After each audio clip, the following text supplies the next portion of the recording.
Your style and your flavor make the city rock. They must say the season come out with a bang. Coach Minzy, best round here. Remember that.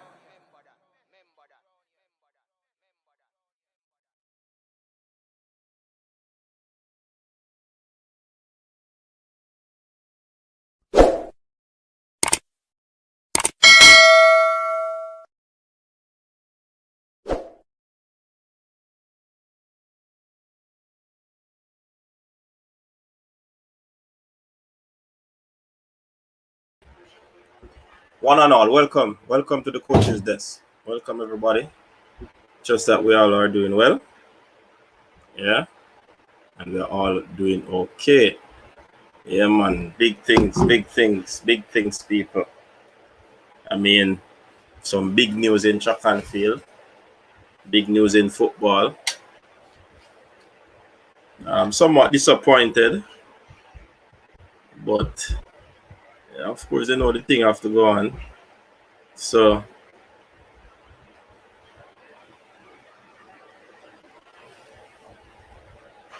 I just hope that everybody all right, you know. Leon Bailey to Aston Villa confirmed. Is that true? And people who want to have a decent show because we're talking about the whole Coach Whitmore situation. Should it be Whitmore in, Whitmore out? Yeah, man. Want to have that discussion. And by the way, people, Lewis Baker is playing at Chelsea. Yeah? The man still a play for Chelsea, you know. The man in a Tuchel system right now. What go on with that?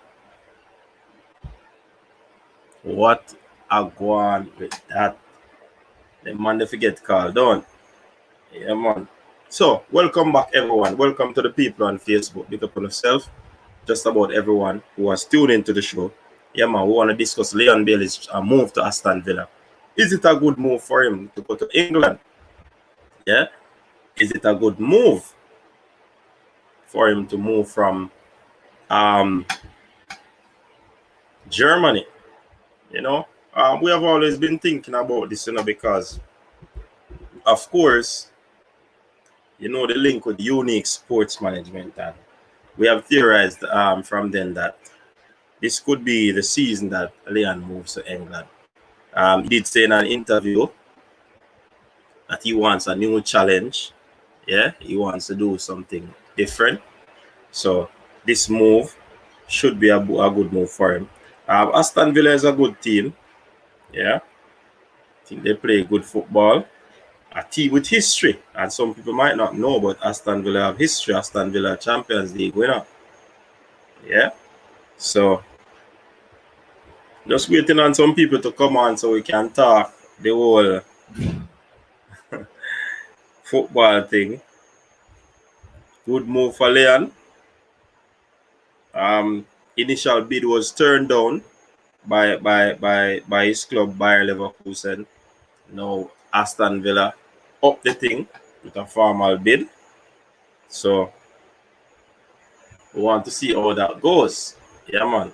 So big up to the people that are on. Just remember, people, like up the stream, like the stream, so that, you know, it can, as we would say, do road. Yeah, man. So Leon Bailey, in the tournament that he just played, he missed 2 games, only featured in 2. Many would say it would have been a subpar performance from him, where the Gold Cup is concerned. But I mean, Leon was not as fit as we presume. So now he needs to put in some more work to get back to full fitness, because this move seems imminent. Yeah. So yeah, man, people, big up on yourself, people. Those who are coming in, slowly coming in. Yeah, big up on yourself. Respect and manners for the 22 people. Just remember the golden rule, 24 now. Just remember the golden rule.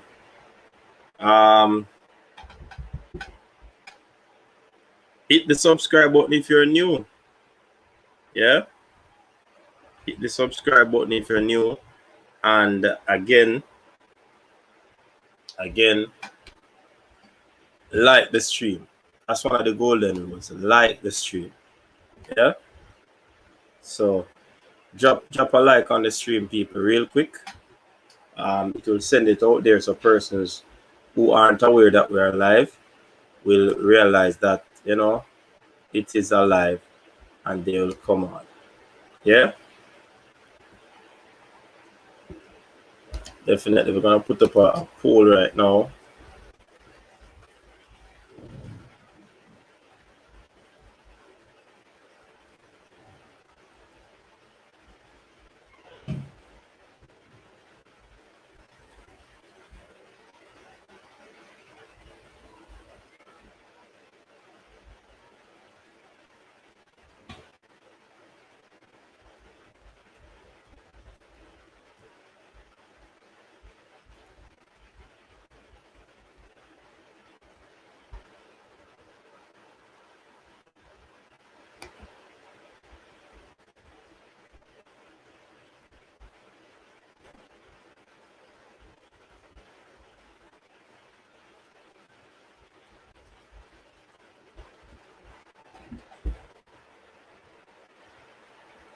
Come on, big up the people that are on. Big up on yourself. Big up on yourself.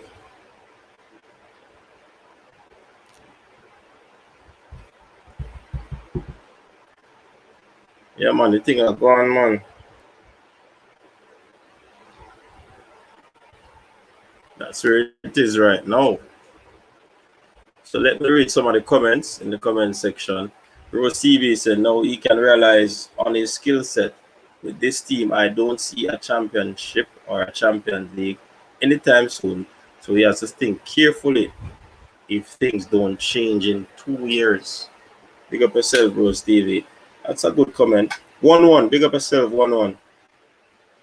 I was hoping for better, but it wouldn't be a bad move. He would play every week, and they have a good and improving team. They have money. Yeah, man. Terran Monte, Leon and Antonio is a good link for Jamaica. Sure. But just remember, Antonio is at West Ham. Hit the like button on the way. Yeah, man. Big up 1-1. That's a messed up move, but I guess him just need to prove himself in the league to get big move. Kieran, big up yourself. Ian, Leon to Villa. Oh, yeah, sir. Yeah, man. On to the third option. Why we don't know the amount that, hey, listen, the amount of team that is after Leon. Trust me. The amount of team. Oh, there should be a third option, Kieran. If you stay. A lot of teams after Leon, man. Definitely. Giovanni playing week in, week out in a decent team as opposed to being a rotational player for a top 6 could be a good move. Big up yourself, Fresh God over here. Yeah, man. Cap on the building. John Lennon, up coach, Leon and Ollie Watkins link up would be mad. Also with Grealish. Though Grealish should be there still, no. Grealish should be on the move. I didn't get a notification for this. I just saw it at the side of the page. Yeah, we don't know what's going on. We don't know what's going on, you know. We don't know what's going on, but we should be here for a little while. Hopefully Grealish stays because that could be a terrifying attack. Yeah. Yeah, man. Big up Fresh God. Shatta. It's a Tappa in. I think it is a tap in, you know. John Lennon. Yeah, they have a very good team. Douglas Luiz, Makin, and Buendia in front of them. Grealish on the left, Bailey on the right, Watkins up front. will be very good. So then I'll talk about the defensive X section of it. Alan Bremer, big up Coach Menzi. This is a good move. The coach at Villa is a good coach, and I see it as an opportunity for Leon to improve and be seen. Yeah, man. Giovanni, just do it, Paul, man.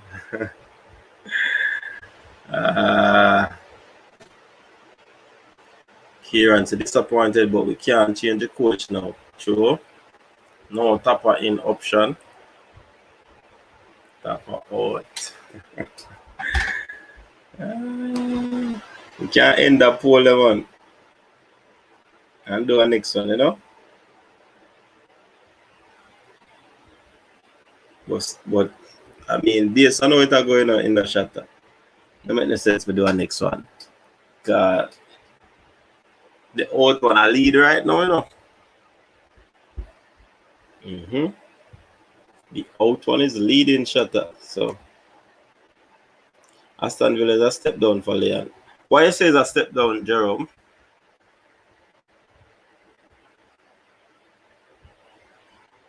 What do we lose by sacking him? I better JF find him. Tappa. Too prideful for resign. In and out, Paul. Tappa out. He can resign too. And if he resign, I out.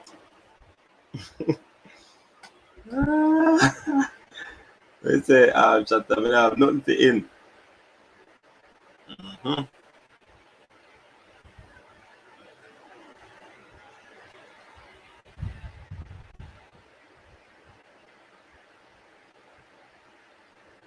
Yeah, people.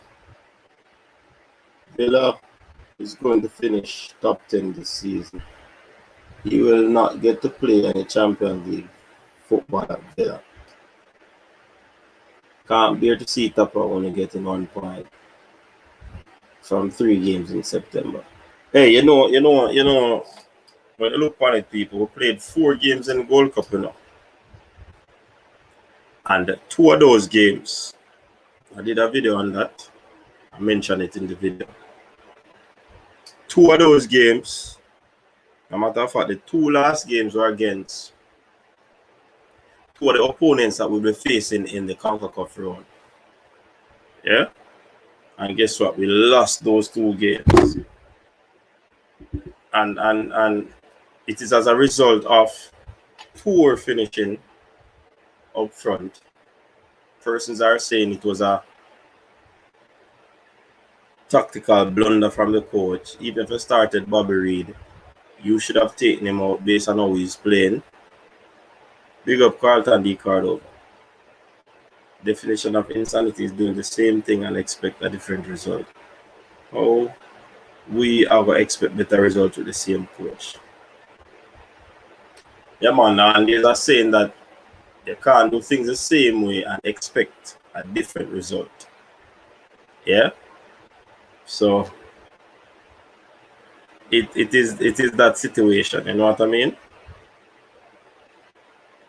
And I mean, trust me.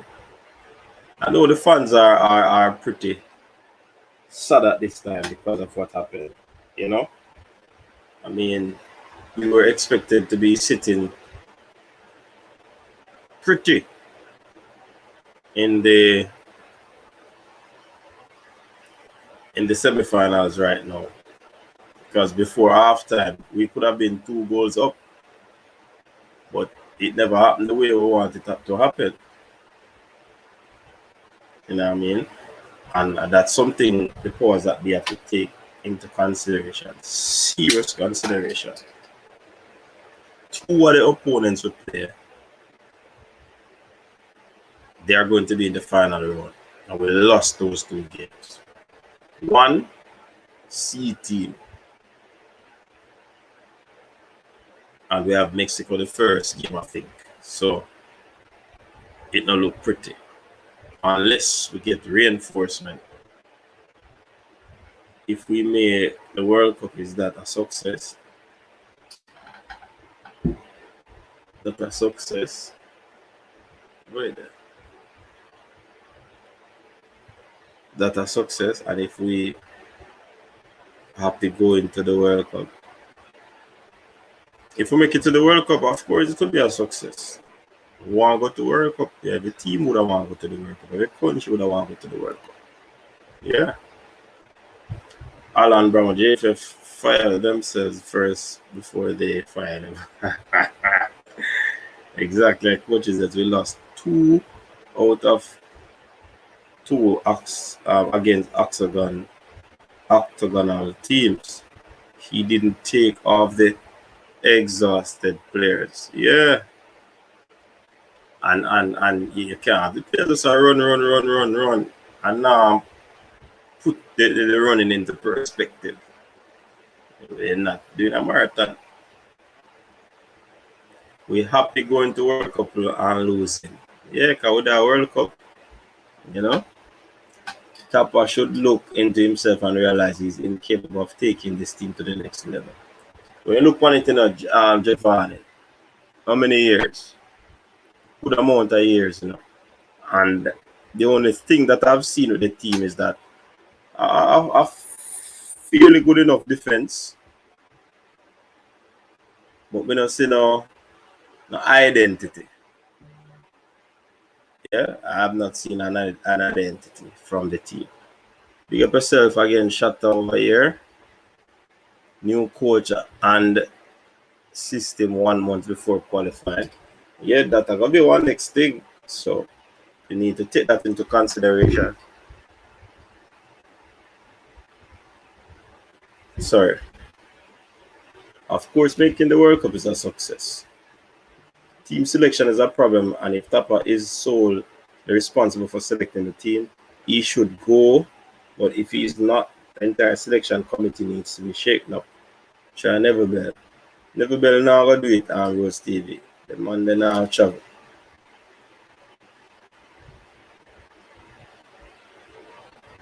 Pascal, big up yourself. We need a total revolution of JFF. Agreed.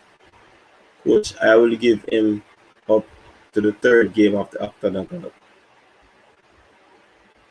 Hold up there.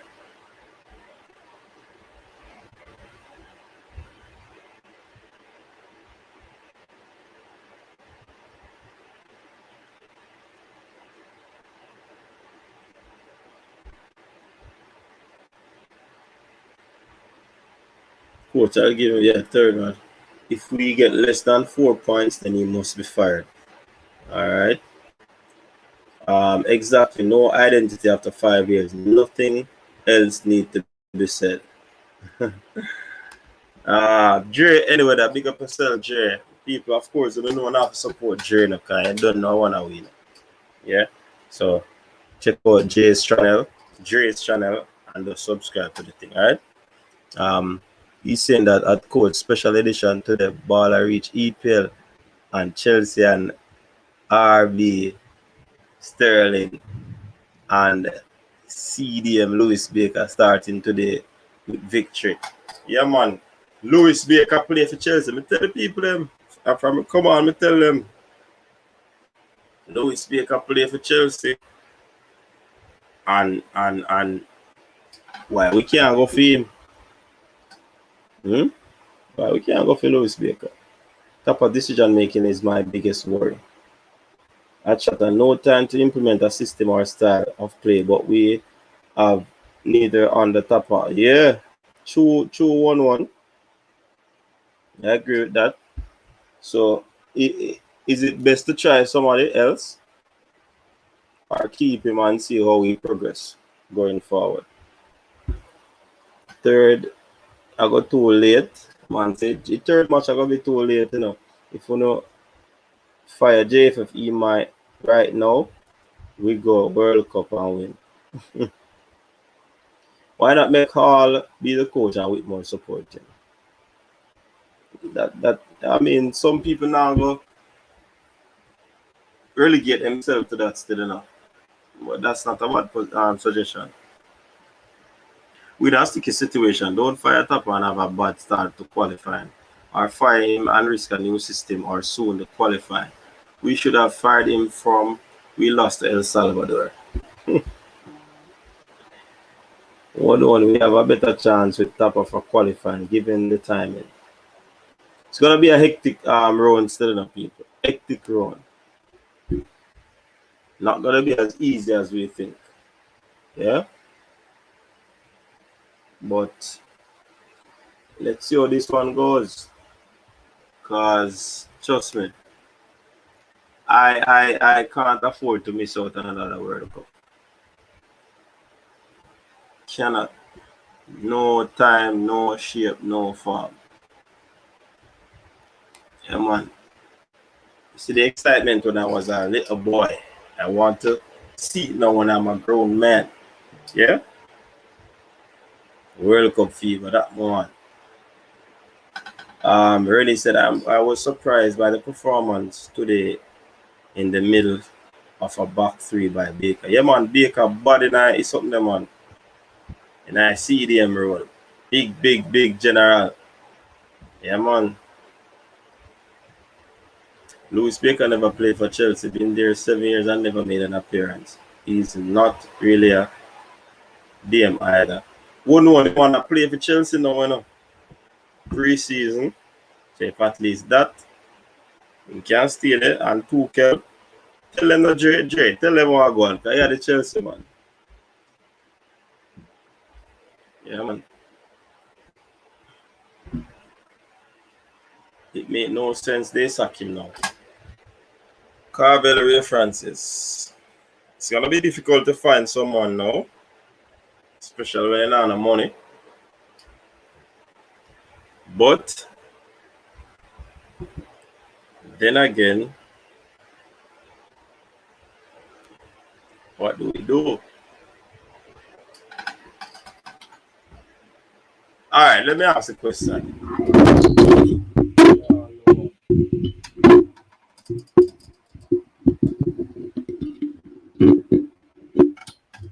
Equipment to jump off.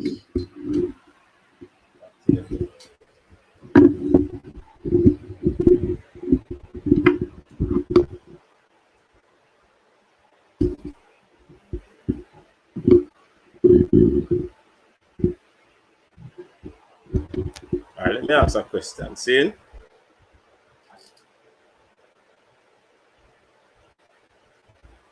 If coach gets some better quality players, Antonio, Roof, Low, which is Jamal, and Kevin Stewart in CDM, Louis Baker, and those guys. Do you believe that he deserves another chance? That question them want to have.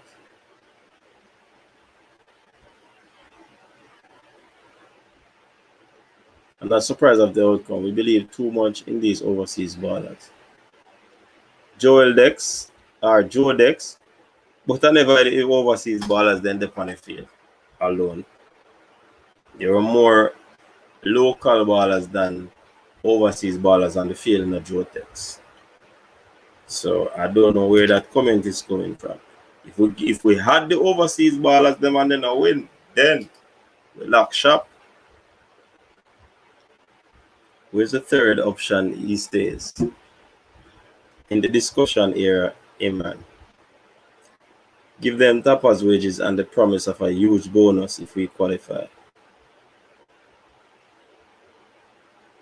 If we finish all our chances in the final third, would we be having this conversation?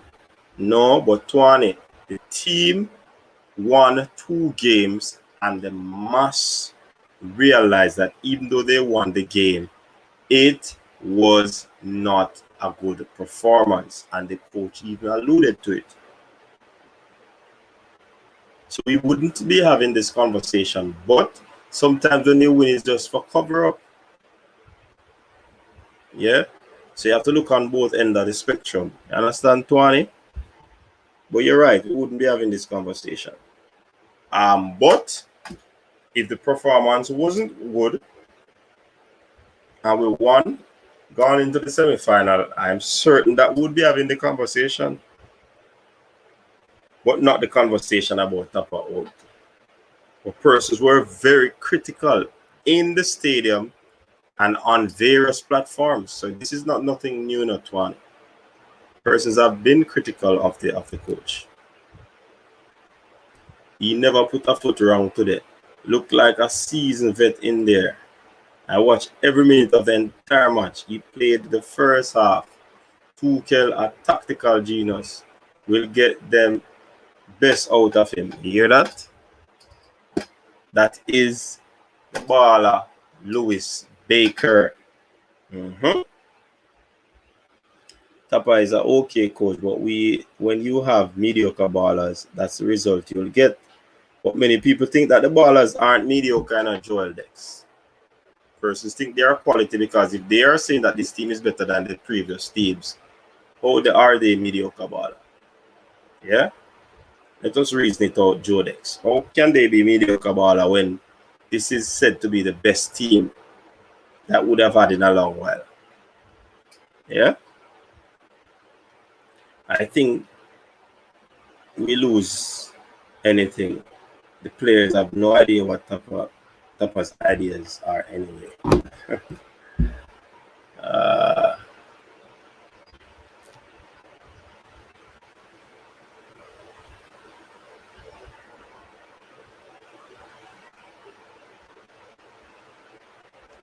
His time has expired. Okay. Coach, getting the players is one thing, but using them effectively is another.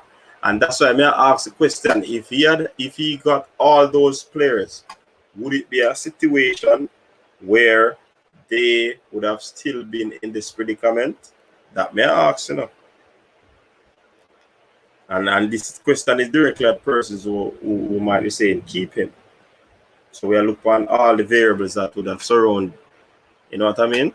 Because we not jump and say get him out, you know, because it might be at a very critical point.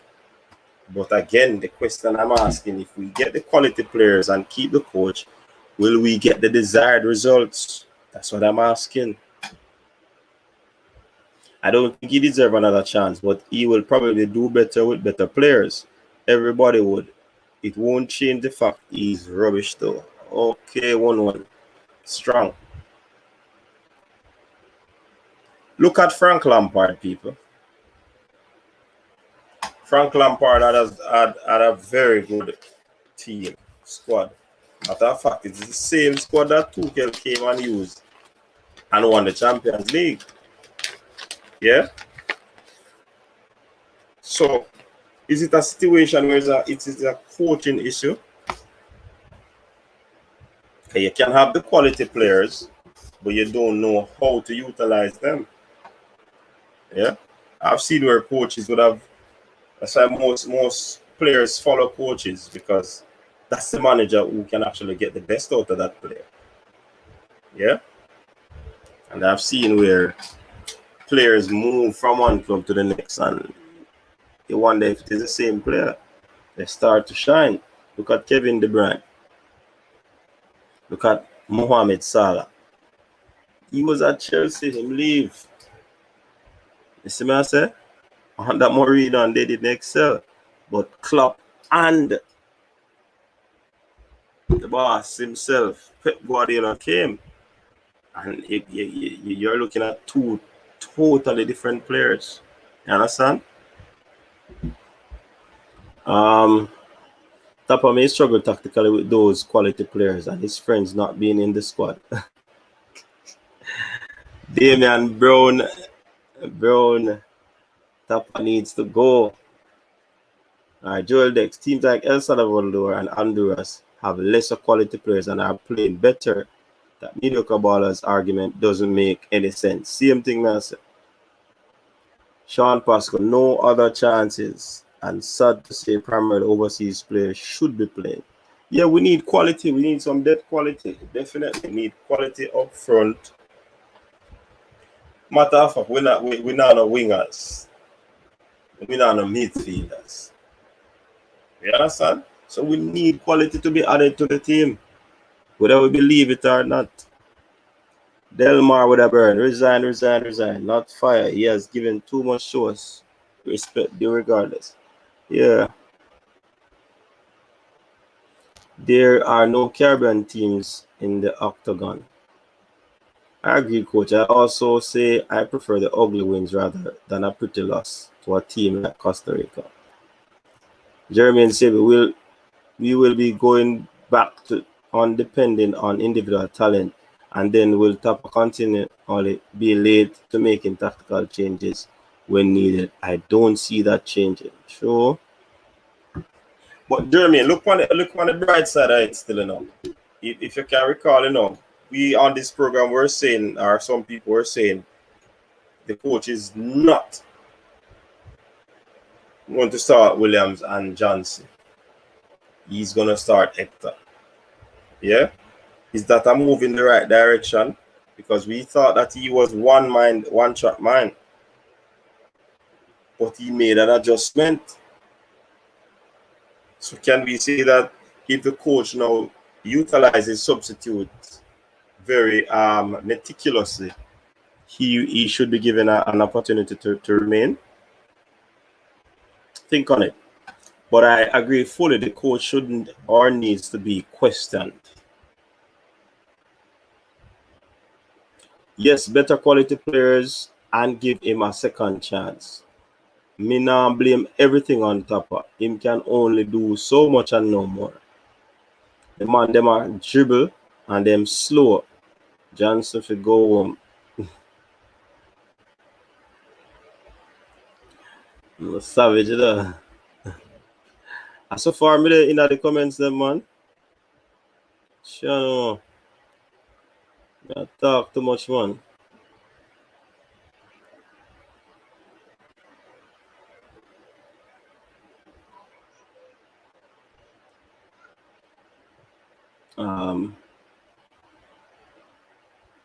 But I agree fully the coach, alright. Exactly. That's the only thing that can save us. Individual magic. And what if the player them not show up? Because all I play them not show up in a competition, In terms of I don't think that they had played to their full maximum potential, Does Louis Baker wants to play for Jamaica? Good question, Terramonte. I went to all 3 games and evaluated every minute of the players and coaches' body language and communications from the sideline. Great seats. Even saw training. Yeah. The midfield and wing backs are mediocre, definitely. Baker ever plays in preseason, 7 years and Jay, what go on for that? His game management in all games were terrible. I agree. Game management, man management, all of these things could be seen as deterrent in the coach's repertoire. Yeah. So it is something that needs to be looked into. If you ask me though, do you think that the coach is open to criticism like these and is willing to make adjustment? You have to take that into consideration as well. Yeah.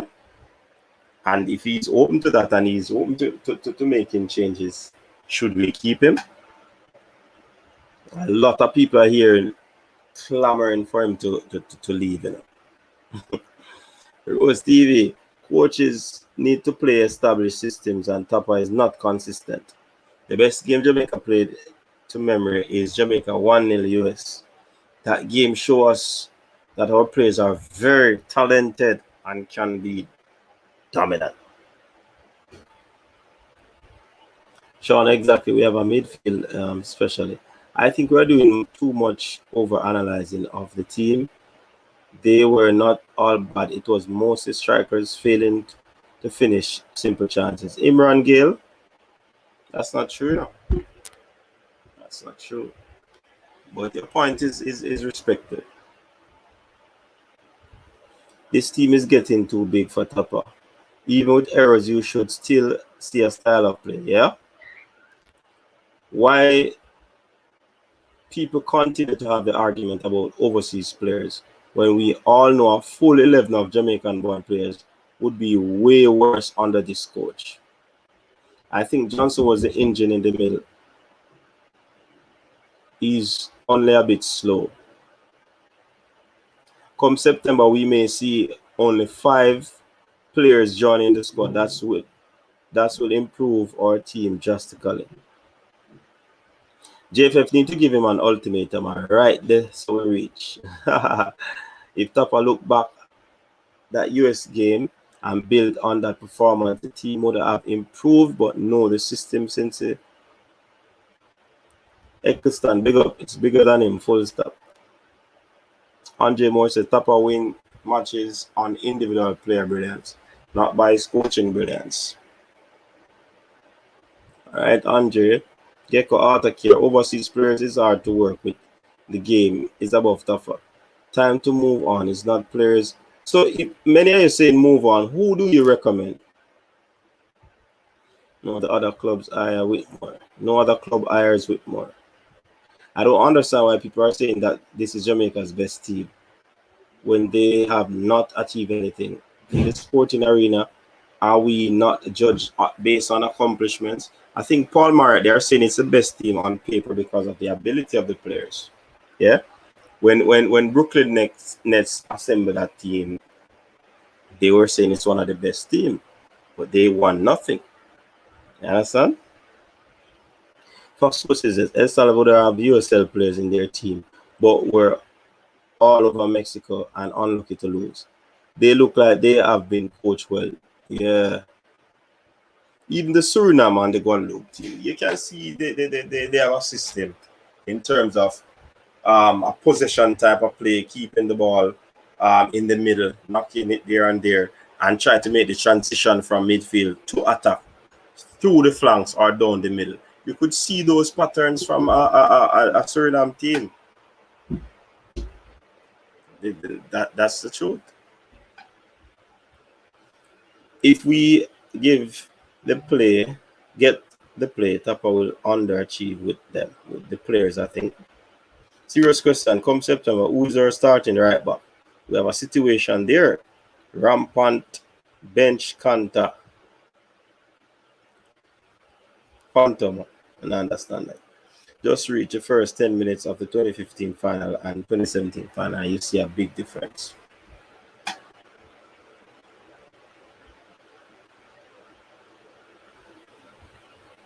Andre Moore, exactly. Look at the Suriname game.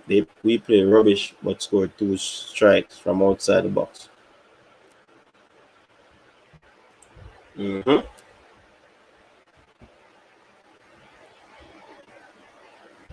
We need right back, left back, center midfield, center defensive midfield, striker, center forward.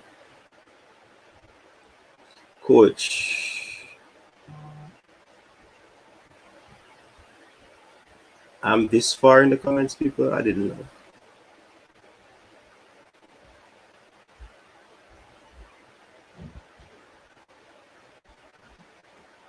Coach is this.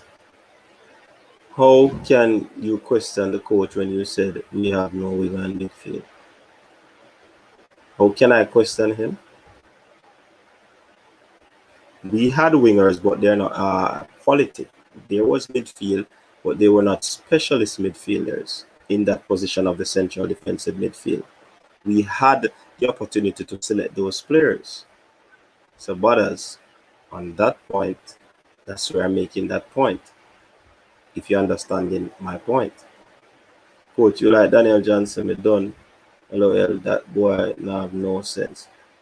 Based on his reports from in terms of even the watching the game, he turns over the ball a lot, and that is as a result of a whole lot of things. Structure, players not presenting themselves, all of that. It's a whole lot of things. Whole lot of things.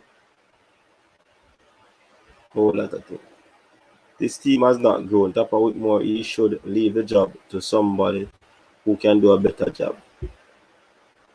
He should step down now. For the best of the team, Tappa needs to just walk away. What is Tappa resume after, other than the Jamaican team? St. James, he's ready with passport in hand and looking fit again. Played last 6 games for Huddersfield and looking good for so far. Protest at JFL headquarters to Tappa out. Bailey to Villa. You know, not talk about Bailey ago. Fisher, Walker, Powell, Flemings need to go. Them not good. Tappa out and Paul all in is a no-no. I rather do see a local coach. Rather to see a local coach who knows system football and has experience in winning. If never can't do it, use Ducky. Louis Baker may be a French player for Chelsea, but he would still be an upgrade over the CDMs we currently have.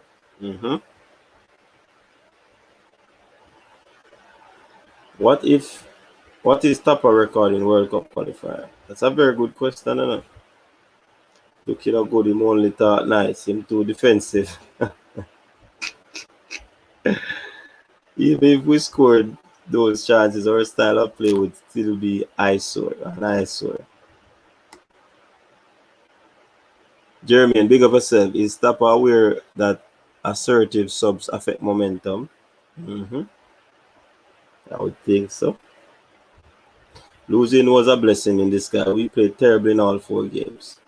Whitmore can't bring Jamaica to the World Cup, even if he get the best player. I mean, for being full, I think the Costa Rica game was a good game, you know. Very good game. Paul Hall, Darren Moore. Darren, you think them man they will cost for money, you know? We have the money to pay them. Rose TV.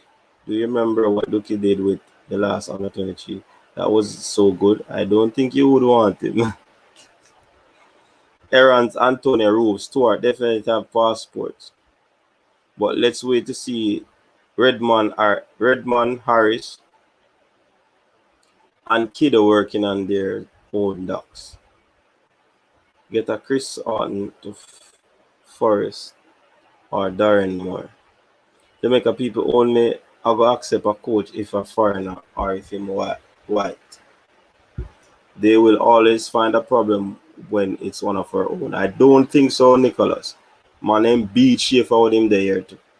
So I don't agree with that point.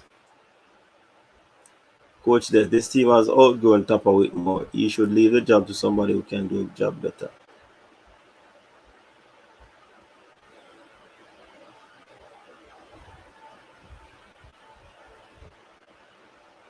You can drop the link now. I'm soon drop the link. Give Paul all the team to coach. Darren Moore. I recommend that Never Bell as coach or Schaefer. Never Bell won't take the opportunity. Darren Moore is in, Tappa out. Never Bell. Tappa now go nowhere. JFF is cash up, so they might use him same way, whether we like it or not. I think so. I think them must stay. Alva Powell. With Schaefer, you saw a style of play, but the players just weren't good enough. And the people in Bond Schaefer too. So you wasn't exceptional or exempted from the talks like these. Johnson is not really so. He just has no ball intelligence. Really? Poor move for Leon. Everton or Leicester would be a better move. Big up yourself, Shakir. Quote JFF and Tappa needs to go. How is it the coach's fault when countless chances were created but weren't put away? We have a team, Nicholas Pusey, saying, yeah, coach them, and your team now score. Are you telling me that you are not supposed to take any blame for that? Answer that question.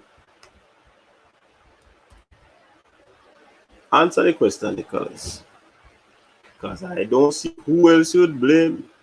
The players has to take some amount of blame. But at the end of the day, unpopular comment, this is first 45 minutes of the US game was the best we have played in a long. How gonna for life?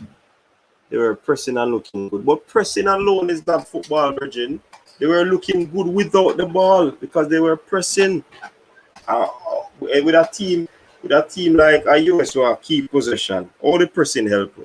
Yeah, we forced them into some errors, in a few errors, and we got goal scoring opportunity, but we did not capitalize. Yeah, but I mean,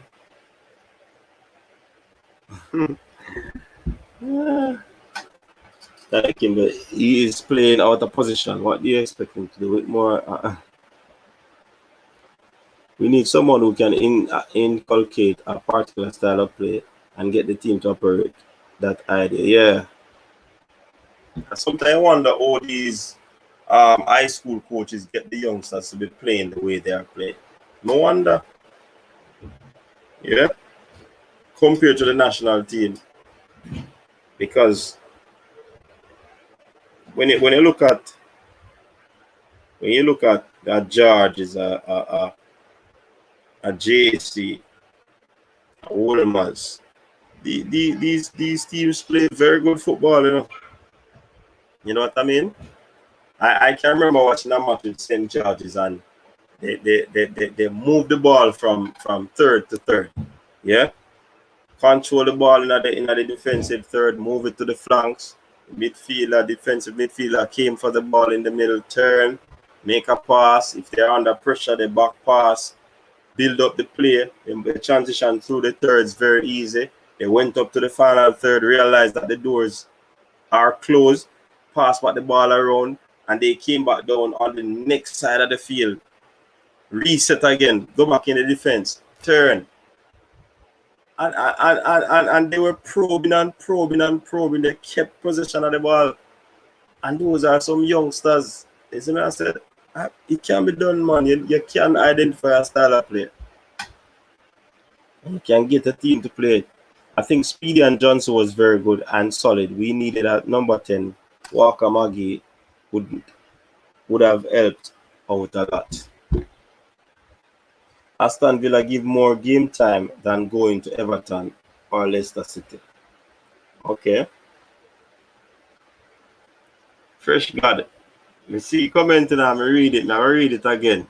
This team has outgrown Tappa Whitmore. He should leave the job to somebody who can do a better job. US proved that you can use an MLS players to good effect. They look 10 times better than us on a Sunday due to having a clear system and style of play. Their coach also made sensible substitutions. You're right about that. Jamaican was eye pressing, right? And the coach realized that at one point they started to tire. The man showing some substitute, fresh legs, keep the ball running. What coach never make the change when the change were needed? Neville Bell is really a good shout.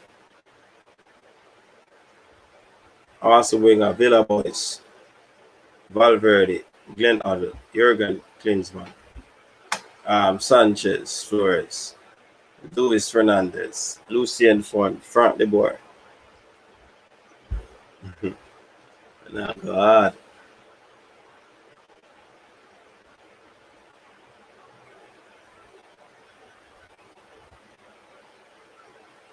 Let's compare Tappa win-loss ratio compared to other Jamaican coaches. Yeah, that's something we could look into. Remember, it's two wins away from catching up Coach Simmons, you know. See what I say?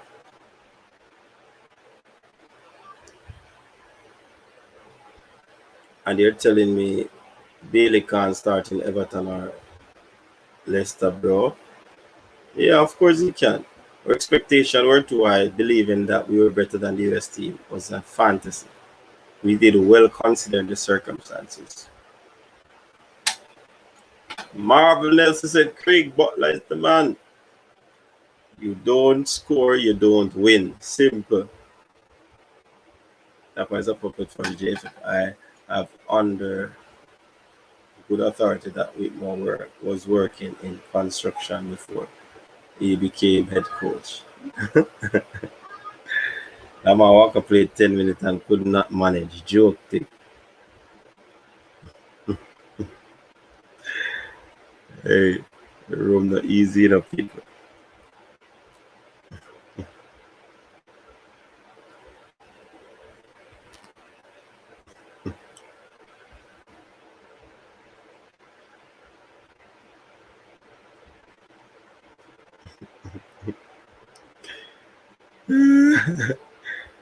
Why people say Costa Rica game was good when them play old and not moving? Canada mash up Costa Rica. Tappa is not the problem. Some players must take the responsibility. At Arsenal, at the end of the day, responsibility has to go with the coach as well. The coach cannot shun responsibility from a failed campaign. No way. You have to give it to the players then, yeah, but you have to shoulder the blame. That's leadership. Schaefer, girls, him come. Yeah, man, tell him to be there, Jay. Honestly, we more look like Una Emery in the Chelsea game, right? True. Clueless. Yes, coach, took into the Costa Rica game was false sense of security. They didn't have the legs and allowed us to play. Cool. He ever managed before. This is not the right bench. Put away chances and we'll be having a different conversation. All right, because so, big up Kerry K. Welcome. I didn't like some of what Tappa did, but we had a chance to score a lot of goals, but the players missed easy chances every game. Rome. Yo. Uncensored, unfiltered. Fam, me give up, son. Me done. Me done with this man, fam. Me done with this man. Yo, you might know better than me, but me I say the president of JFF go on TV, Jay. I say the Gold Cup was a good run out. The man they have a good couple good practice games for the World Cup qualifiers. That's all. You know, me know what the sports news, but Me say man, really go up on TV, Jay, go say them something at the end of that. While we all out there, so we all out there, I say we want the man them to win the Gold Cup, you know. Well, we have build the hype and everything because we want the man them lift the World Cup. And the best chances we have to win the World Cup. Mm-hmm. And the JFF and Tappa with more seats as practice games. So if them there was practice games, I mean, we're not going to ever make the World Cup then. The World Cup. Because if we play so horribly in the so-called practice games, how we are going to make the World Cup? The World Cup. And my man, madness, you know, means a total madness, you know. Well, need to go, all of them need to go, you know. So if that was a dress rehearsal, then we didn't need to go then. We'll play some practice game. Exactly. We didn't need to go. We didn't need to play. We didn't need to call them and them from over so. We never need to call them and them from over so that. This don't make no sense. Which is here's where me land on this now. Because I feel like I'm more coming in on the thing Thursday, you know, because I go up on a live chat Thursday and I want you come in on it and give me your opinion. Because I feel like Tappa Whitmore was chosen for this job because he's a puppet for the JFF and continues to be a puppet for the JFF. Mm. Where was Tappa Whitmore before him get chosen to be the head coach? What is his resume? What qualified that man to be the head coach? Never will have more accolades than that man. The only thing that man do in a football is he carry the Jamaica team to World Cup and win and score 2 goals versus Japan. That man does not have a coaching resume to make him qualified to be the coach for the national team. Yeah, and we give him a chance. And this is what we get him. I mean, I'm kind of confused now because the man of the team from 2016, see? And you could have go on, do all of your scouting and all of these things. Put your team together. You got 3 Gold Cup. And people were saying that it was good for him to reach 2 finals and a semi. And then, quote unquote, you have a good team on paper and then this. People not going to accept them things, man. There's no way we can accept that, Farry. There's no way. Like, you have so much quality available to you. So much quality available to you, you don't select them. See? And then the one them where you do select, go out there, and instead of you making the right choices, the choices that can make you win a game, those choices were never made. Those choices were never. Why Blair Turgott play almost 80 minutes in a game? What's the justification for that? Why Bobby Reid playing 90 after coming? Why Bobby Reid playing 90 and Bobby Reid just come back from recovering from COVID? Hey, you have to be bold. You see, you have to be bold to, man. You have to just make some decisions that are unpopular as coaches sometimes, Me see Tuchel put on a baller. What name? the African youth there. Oh, Hudson Odoi and take him back off. Yeah, and take him off, and people were saying, what him do that for? You understand? But the man saying make a bold move because him send him out there to do a work and he's not doing it. You have to ask yourself, though, you know, and I like saying making a bold decision. You have to ask yourself, does he know that that's the type of decision he needs to make? Does Whitmore know that's that type of decision that he needs to make? You look what him doing at the game. Him play Corey Burke up front, right? And then he take off Corey Burke and put on Shamar and him put on Andre Gray, right? We know right now, staying right here, that Shamar and Andre Gray thrive off a service. They need people to give them the ball, right? Who created the most chance in the Gold Cup for Jamaica so far in the Gold Cup? No, you can't think you can guess? Corey Burke created the most Corey Burke, yeah. Corey Burke. So if you're going to take off one of the people who create the most chances and bring on two man, we rely upon people give them the ball, how them will get service up there? How that makes sense? Who they behind them to give them the ball? And some simple little questions you have to ask yourself to say, does this man know what he's doing, fam? I don't think he knows what he's doing because they put Shamar and Andre Gray up there. How them are going to get the ball? What them do from when them come on the field? Nothing. Because they not get the ball. Corey Burke was the one giving Shamar all of the chances. You take a man who just come back from COVID, where they're playing at midfield, and putting him on the flank. I expect him to do something. When he's supposed to run up and down on the flank. I don't understand this. I don't understand this man, fam. Where Richard I say? Well, I'm reading to the comments and say, yeah, persons were, yeah, man, we did a hype up with team, we have support the team. What you mean? We have to support the team. Hype up the team, we have support the team. Yes. So we have to say the man them not good. And that's what I say. Virgin, you see, if we have said the man they're not good, if them have said the man they're not good, that means US, would I say US team not good? Because I want subpar team that they have. And we allow that no good team to beat with. Eh? When we hit the back of the net. I can't understand. So man them really go. You know what these fans come like? You know, like when a man walk in a house and see another man with a woman, and instead of him left the woman, you know when do? Him say, no, you know what? Me not gonna leave her now because at least I just one man she'd mess around with me. I don't work 4 or 5 man, I just one. So me good, me will stay. You just accept mediocrity over. Tappa needs to go. The JFF need to be dismantled. Them need to go to. The reason why them bring in Tappa because they bring somebody when they can play around like fiddle, like muppet, like puppet. Anything them tell him to do, him do it. You understand? That comment that there to you from Richard. Read it. I suggest the court official is guilty of overhyping it. I object the strongest team, what? How good was that Gold Cup squad?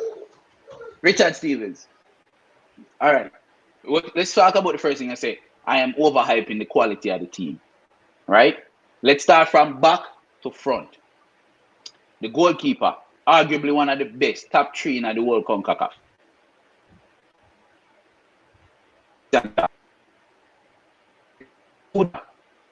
Two centre backs we are talking about now, right? Liam Moore. Who better than Liam Moore in a CONCACAF right now? Minty, you tell me. Can me overhype the team? I don't know. I doubt anyone is. And who better than Who is more of a warrior? Who better than Low in a CONCACAF right now? We're not even talking about who never did in a competition. We're talking about the competition itself. When you look on the opponents and look at how we play against, who better than them two there right now? None. We have Maria Pine at the team. Right? We don't see that forward mesmerized with defense. Right, exactly. The one goal of Costa Rica, the one goal where the Martin Calva score is a deflection goal. Right? Fisher make Costa Rica score probably. I will never stop saying that. So again, if you look on the team from back to front, Leon Bailey. We have a player who just get promoted to the Premier League with Watford. Andre Gray. Right? Well, we have a player who play for Philadelphia Union and score week in, week out. We have a player who just play a whole entire Premier League season almost every game with Fulham. Right? A quality team, man. You are telling me that we are overhyped this team compared to what we are playing against, fam? Overhyping a team where we compare what we are playing against? A joke thing. Then they're the type of man where just sit down and take anything and throw in your face. You understand what I say? Oh no, we're overhyped the team. The JFF is right. This is just a practice game to see how far with it. Yeah. Wow, now go, man. All right, so Nkaze, first of all, the national team is not fit enough to play high press game. Wrong strategy. Hey, man, them burn out, man. If you say you play high press game and you can't keep possession of the ball, that's a recipe for disaster, that you know. Because when you get the water, so correct. You're going to get away again and just keep running, you know. So cry are real people, man. Yo, the man them couldn't put 3-4 passes together, fam. Them could not put 3-4 passes together before they give away the side. Before them give the ball. They could not put 3-4 passes together before they give the ball. Alright, big up yourself, Fabian. My team for qualifier versus Mexico 4-2-3-1. Blake, Walker. Oh, Walker Peters, Lowe, Moore, Rico Henry, Ravel, Stewart, that's a Kevin Stewart, Kemar Roof, Nathan Redman, Bailey and Antonio. Fabian, it sound good, you know. But try remember what you deal with.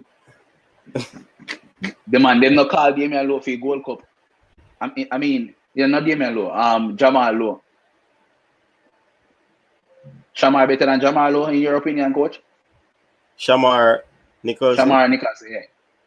In my opinion, yeah. I put him on the spot. I don't think so, though. Why wasn't that Lowe in IT? Personal reasons. Military gonna spam the broad cow comments with Tappa out because he need to go. I realize every comment Military Junior Tappa out today. You're right, you know, you Tappa out. Oh. Big up, go now.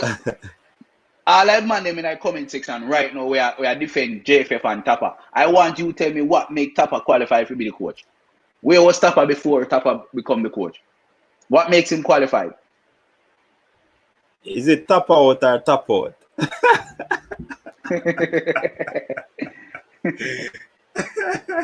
In probably the on the ropes I need a tap out, you know? From the current man, tap out. Them go away.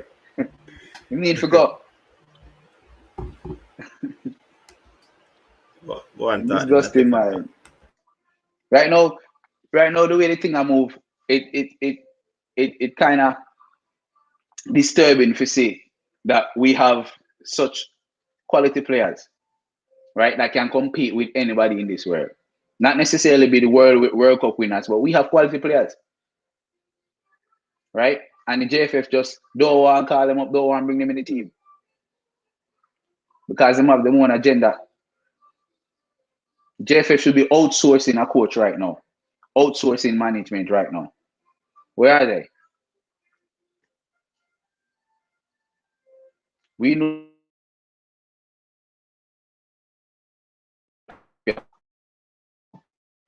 anybody in the comment section right now defend Tappa. I would like for you to help defend Tappa right now. I would like for you guys to defend Tappa Whitmore right now. Anybody, make me know why I'm resume. What makes Tappa Whitmore qualify for this job? Please tell me.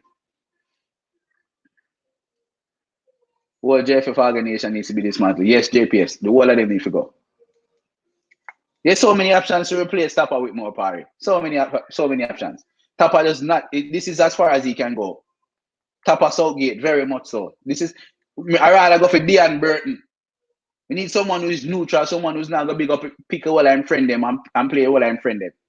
We need somebody who is neutral to the thing. You understand? Darren Moore, Dean Burton. So many different people out there. Tappa Whitmore is not the end all be all. I understand the JFF strap for cash and them want to keep the money for themselves and don't want to hire a coach and pay the man quality. But if this doesn't change right now, we're not make the World Cup. Man, I said Joby McAnuff, Dan Burton, the overseas a coach right now.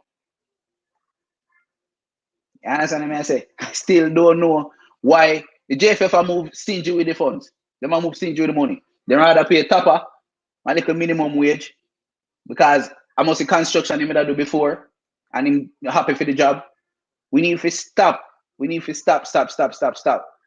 Act like say it's a same thing now. It's over now, but we need to call out what it is. We need to call it what it is.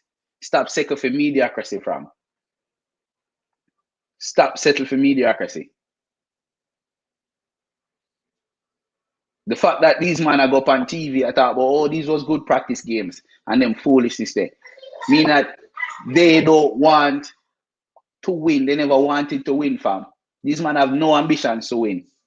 It's sad. In my humble opinion, like me go up on Instagram and I saw a JFF a picture celebrating Taxi's 2020 game. Taxi apparently played 20 game in a Gold Cup, the most caps in a Gold Cup. Yeah, that's a decent personal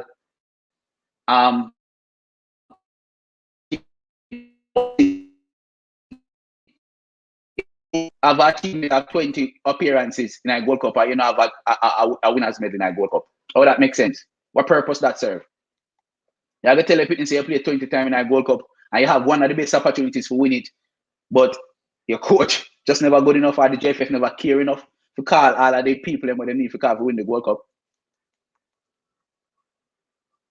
What does it mean? If you ask the player right now, which would he prefer? 20 appearances in the Gold Cup or lifting the trophy for his country? See what I tell you? The JFF put up big picture on Instagram about, oh, Taxi, 20 appearances. Me know Taxi right now would I prefer give away the 20 appearances just for 7 straight wins, 6 straight wins, and lift up a trophy. Them need to go. The whole of them. Military go now, why pray? What's up, bro? There, man. Yeah, just getting in from work, you know? So, you know, the thing is that for some reason, a lot of people don't understand what is happening, you know? And the reason why I'm in the position to say Tappa out is because I've spoken to quite a few people. And the amount of persons I'm talk to about, and they came to the same consensus. I'm talking about people close to the organization, people work with Tappa Whitmore. Now, I want to listen to this, right? Chelsea Football Club have Lampard.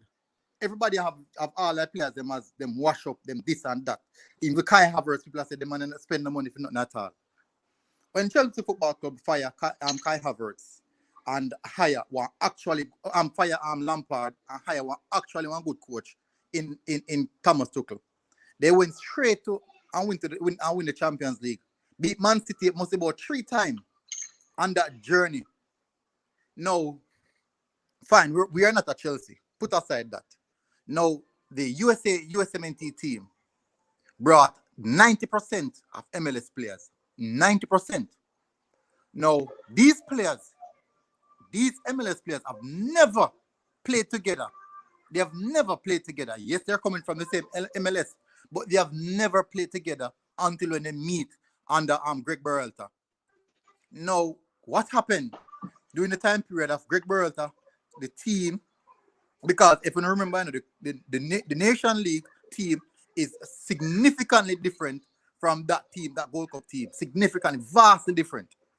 Now, that Gold Cup team had time to prepare. They have their training session. These guys walk into a system that Greg Berhalter already had. These guys walk into proper coaching methods, proper coaching dialects. Now, when we had good players, we have the Leon Bailey, we have the Bobby Reed, we have the Andre Gray. Boza is not a bad player. We have Boza. Burke is not a bad player. I'm not saying they are the best, but they are not a bad player. So much talent we have coming to the team. So much talent coming to the team, but yet still, with on a field of so much talented players, they cannot put 5 passes together. You cannot indefinitely see a system. You cannot indefinitely see a plan how we're going to score a goal. You cannot indefinitely see a plan of how we're going to stop them from scoring on us. These are coaching instrumentals.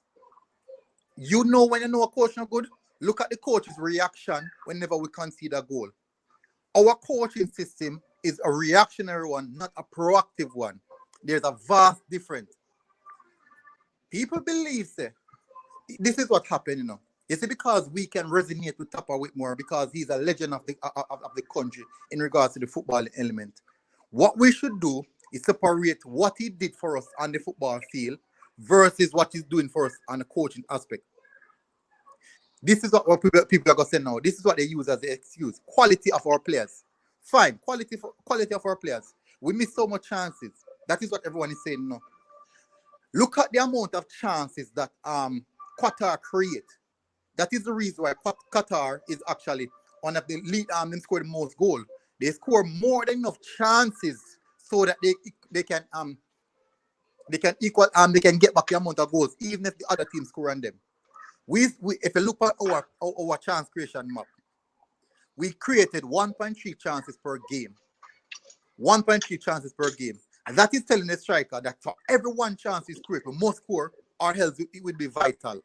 Qatar created 3 chances per game. If they miss 2 and score 1, they still have a goal in the bag. That is what I'm talking about. Listen to this and know. Final third passes.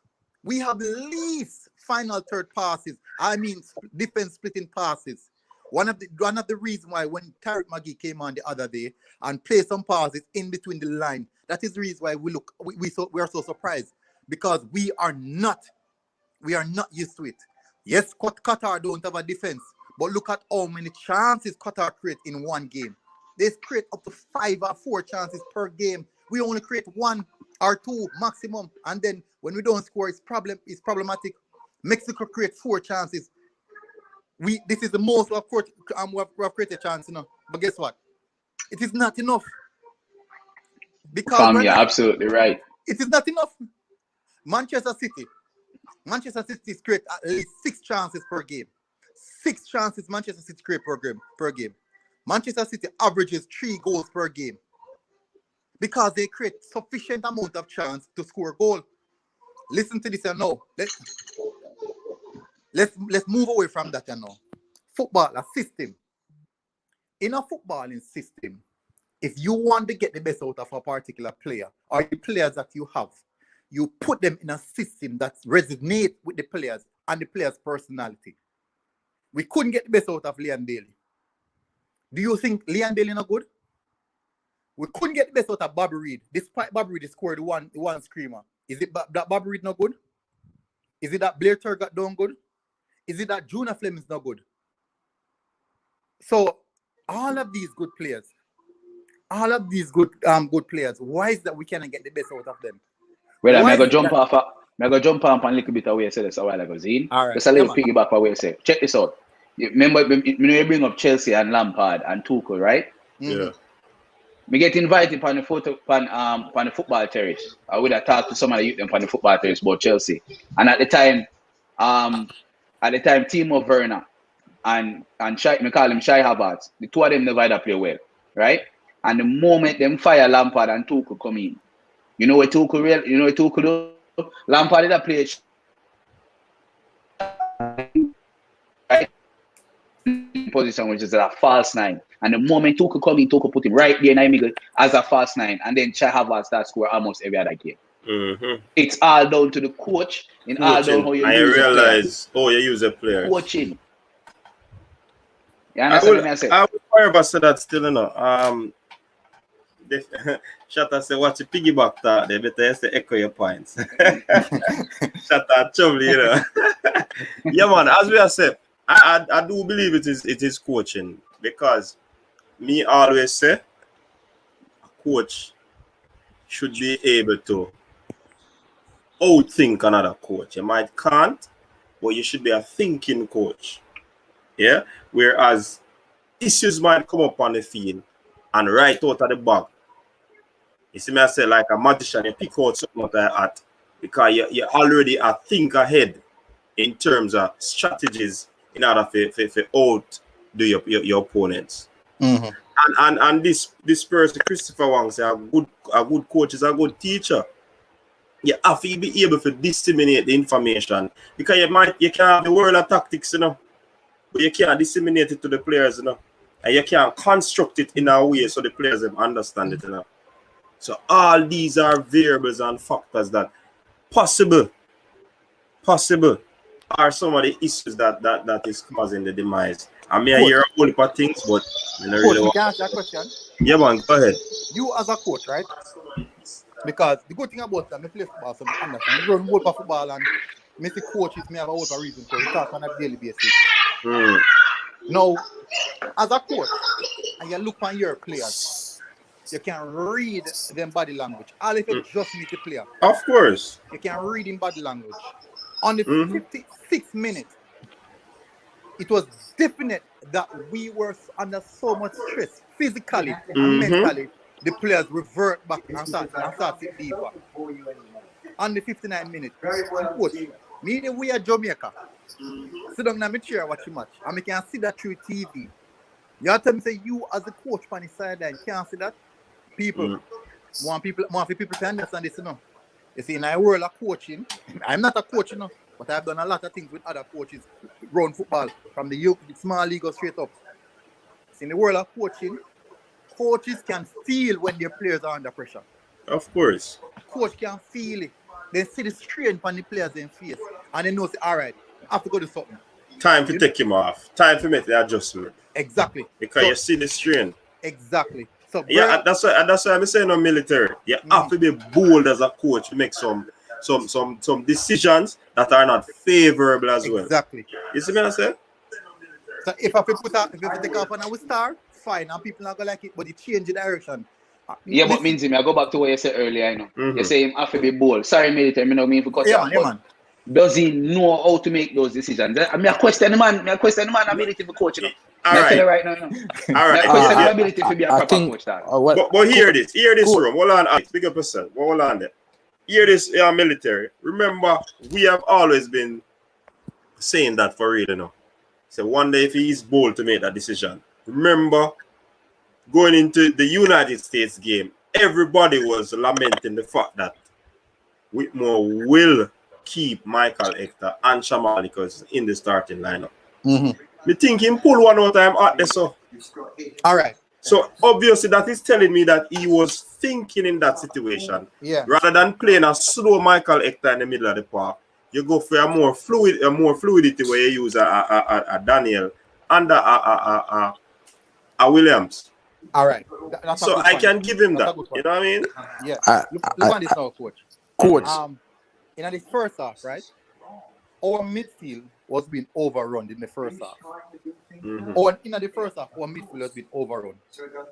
You know what the USA did? They realized they were full back them. Now compressing the midfield and support the midfielder. So they overload in the central area. So Daniel take Johnson, charge again. The man then double up Daniel Johnson because they realized that Daniel Johnson is the one who was trying this up. Then double up Daniel Johnson. You know at that point what Tappa Whitmore should have done? Change the system and push them forward. I don't know if we can clearly remember the point when Blake collected ball and Blake tell everybody to push forward and stop the press with. Remember blatantly because I was saying the same thing.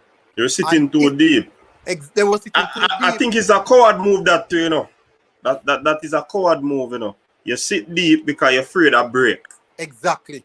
A coward move. You know if you counter that when the team are pressure, and you sit deep, they try. Me not lie, they try it by playing a long ball but at who? You know what they should have done? Them should try to open up the pitch. Just as our US a crumbly pitch, open up the pitch. Use up the line. Use up the line. But then again, military, the flank players weren't playing the best of football throughout this tournament, So that is another thing. Blair Turgot, them same stats look good. They make some passes, but I mean, me never like come see for the wingers them in other competition. Honestly, coach. Alex. I'm not saying I'm a Tappa outer, but I'm saying that Tappa motivate the players very good, right? So basically I'm saying that don't fire Tappa. I think he should be in the coaching staff to hire somebody better than him. Alex, who have a me I more gonna stop you, pedigree. Alex, you know, me used to believe that thing they say is a great motivator. But to the competition, them 4 games, me kind of have a different view on that, you know. All right. We can give one situation to that, motivation. Let me give one situation to that, right? When Tamina played that Costa Cup, we had 2 coaches. One will motivate me, and one will give me the tactics. You see, the one to motivate me, the one game I will lose to make we go Ben Francis, and the one to motivate me, coach up on the day, because the tactics one never did it. Yes, the one to motivate to play a vital role. But you see what I'm coach, you see, on the day, when time we play against Glengarth, we play against, on the day playing against Glengarth, when the man is on knocky ball around me, on the pitch, we start run out of ideas. And we on the pitch after try to solve the problem. We on the pitch try to solve the problem. You see the other coach, he might tell you, say, you are going. Either I'm also military, just to the line. Make that man they go to the line. Make the midfielder them double up. He might go tell you all them things there. And we can get back again in a full position and start play our game.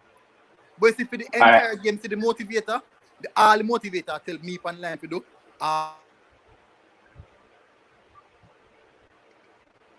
Go on, I'm sorry for you. I'm sorry for you say you lose to Glengarth here, sir. It's sad. But yeah, we just start here, but yeah. So at the end of the day, it goes to show that yes, a person can be a good motivator. But you see the coaching aspect of football, it is the biggest factor. It is the biggest factor. It is. May I show you something right now when you mention. Me glad when you mention this motivation thing, because professional players don't need motivation from coach. You understand me? I say these man, we are with more a coach right now, don't respect him. Simple as that. Can you imagine? You are playing for Watford, Fulham, Zine, Reading, all sorts of team. I come there and listen to Whitmore until they say I give all sorts of crap tactics. You think these man respect Whitmore? The respect not there. And that's why the man probably not push them, because if you think about it, dog. May I hear something still in about me now? Go say it on the live. Anyways, continue. Whitmore, I don't feel like these men have the respect for Whitmore, because Whitmore quality is just not there, and you can see it by the decisions we make before and after the games. You can see it from day one. Say the respect is not there. So while me understand, say we you know some players might need a arm around them to go out there and run, but these men don't need motivation. Dog. These men need someone professional to come out there and show them, teach them something every day. Fourth official. You understand? Fourth official. Getting that. You see in football? Yes. I understand. Say, you gotta have players who need a arm around the shoulder. We tell them, say, you need to do this and to build them confidence. You gotta have players like that. Right. But on the field of play, do you believe that you ever think, say, when the game go against your team, you can't just tell a team, say, boy, only play better ball, or only can do it, and they motivate, and that can get the result done? No. Right, you exactly. have to tell the guys, them, say, you are going, Jenks, the man, them up overload upon the right-hand side. Let us free up the right-hand side, flow it to the left-hand side, or transition into the midfield onto the right. If not... I'm glad you mentioned that, Exactly. So these are the tactical aspect of it. So look on it now. At the 60 minutes, when you know say the third legs are creeping, because we were pressing, we were playing a very high press system. We get burnout quite early. This is what you do now. The first person for burnout in any pressing system are the forward them. The first set of people for burnout in any system are the forward. So here are one. If you don't want to change your midfield, change your forward. If you're at the part of the time they put on Andre Gray, this is what it does. It changes the dynamic of the game. Now you have an extra player come inside of the midfield to support the midfield that is being overloaded. Andre Gray is going to drop up significantly deeper to support the midfield that is being overloaded. Get on a Corberk is a workaholic, That is the reason why the first person tired on the pitch is Corberk. I mean, if nobody else see it, but it's the first person on the pitch to start walk. I'm first tired because I initiate the press. He was the one who's initiating the press, so he's my first person to boss. Yes or no? You change the dynamic of the game. We are pressed, the press are successful. What we do? We half press, stay in the half line. We stay high whilst we keep them in the own half. Don't force, don't push our team back. These are all tactical aspects of football that never implemented. Then now you come on to the man management in regards to the change, the substitution, who we bring on. You know anything about the reason why I say Tappa out? Because this is the reason. Me wait until after the World Cup, you know. Me not say it before World Cup, you know, or during the World Cup, you know. But me say no. Let me keep it positive. I said me I'll keep it positive. So what happened now? World Cup finished now. These issues that we're seeing are not issues of recent time. These are from the previous World Cup. These are from the World Cup before the previous World Cup. These are from previous friendlies. In a recent time, we sit against the USA when we lose 4-1. We sit against Serbia game. We sit against the Japan team. That's a recent time, you know. We saw it against the Suriname game. We saw it in the Guadeloupe game. These are the same issues we see over and over again. How long we're going to continue to see the same issues before we say, all right, no, say we can't manage them more though. We have to do something. Military. I'm going to show you. Hold on the room. More remember what you're going to say. Welcome to Richard. Me want to look into this. See, I want to make an assessment. People, I want you to like up the live. Like up the live, people. As you come in, you know that is a golden rule. Like the live. All right. Coach, if you're new around here, there's a comment tomorrow I bring up, come on, adjust it as well. Before the super chat. Terran Monte. All right, cool. Come on, adjust it before so go and talk. Yeah, man, cool. Let me now move from this. Also, people, if you're new around here, hit the subscribe button because we're on the move to 10,000 subscribers and we need your help to reach the 10,000 landmark. And just remember also to subscribe to Fourth Official channel. Yeah. Room and subscribe to Military Guna channel as well. All right. So big up. All right. What me I say now? If you look on the last 2 games that we're playing, gentlemen, these are the teams that we're going to be facing in World Cup qualifiers. See? And we lost to those teams. Mark you, one of the teams was an understrength team. And I think Mexico first we are playing. So is it gonna be 3 losses in a row against the teams that were in the final round? I want to look on that. But Rome, you did have to say something, but let me put up the super chat.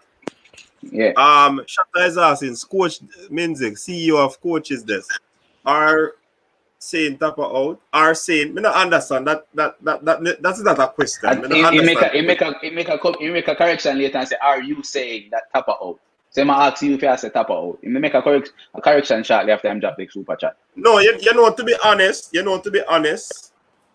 I don't see the board doing it, the JFF. Seeing? Yeah, but why? Ask you what you think. Well, I'm going to answer. I could be wrong. But for me, at this time, I wouldn't want to change a coach 5 weeks before World Cup qualifiers. All right. You know, and it might not be a desired answer. Yeah? Coach. So let me answer. Who do want, because whole of things, whole of dynamics and logistics Coach, you have to put in. Coach, hear me go make it more right now. Mm-hmm. There's a question above the super chat. Two questions above the super chat. In a Fontaine, Monty, I'm bringing it up. Hear me, I said to that. Yeah, I gotta address it. Mm-hmm. So, go ahead, Rome. Make Rome talk first and then come in, Military. Yeah, when Muda said to that, we adjusted us a while ago, Coach. Before we get in the tactical remember 2 questions I asked. Well, don't ask one question. Yes, say. The 2 teams that we faced before and then. Right. You say you wouldn't. The 2 teams that we faced before, we're going to face them again in our qualifiers. Yeah. Right? I will look. Mm-hmm. We also need to remember, say, every time we play the USA, in the US, we won't have Ravel Morrison. And any game we're scheduling at the US, whether Mexico decide to schedule a game in the US or Costa Rica decide to schedule, we won't have Ravel Morrison. That's a 1 out already. Zine? And we are work behind the 8 ball with a coach already. So you saying chances are them not going to change it, or you don't like the idea of changing the team before the World Cup qualifiers. International teams get changed over 100% of the time, all the time. So I remember saying, you will play against one English side today, and 2 weeks later, the next English international break is a totally different English international side, right? But they might play the same way. Now, if we change the coach now, right, and the coach have 5 weeks, for not only him already have theme system a type of play where he want to play now, but him have 5 weeks to look around and select the players where him want to select. Not the players who the JFF tell him say him to select. But the players that him want to select. Everybody that's available, get them passport and such and bring them in. I think that once you bring them in, just like how the USA guys are playing right now and them don't know each other, we can bring in 11 brand new man and then go out there and play football the same way. Because football is simple, it's not that difficult. You might be a little bit slower. You give them a week and a half to play together a little bit, and I guarantee you they can play some proper football and get us to the World Cup. We don't need this coach and him foolishness. Because if you go back to the previous game, right, where him bring on Tariq Magee 80 minutes after we concede. If Tariq Magee is your talisman, you bring him on, I am assuming, so he can win you the game. Why wasn't he on at 60 minutes, 55 minutes? Why you play a man with just a recover from COVID with 90 minutes? You take him out of the middle and put him on the flank where him expected to run even more after I'm tired and just a recover from COVID. Right? Would I change him quick? Would I change him? All right. What you know? Me like how you adjust the part there when they say in regards to why come on 80 minutes? Can you hear me?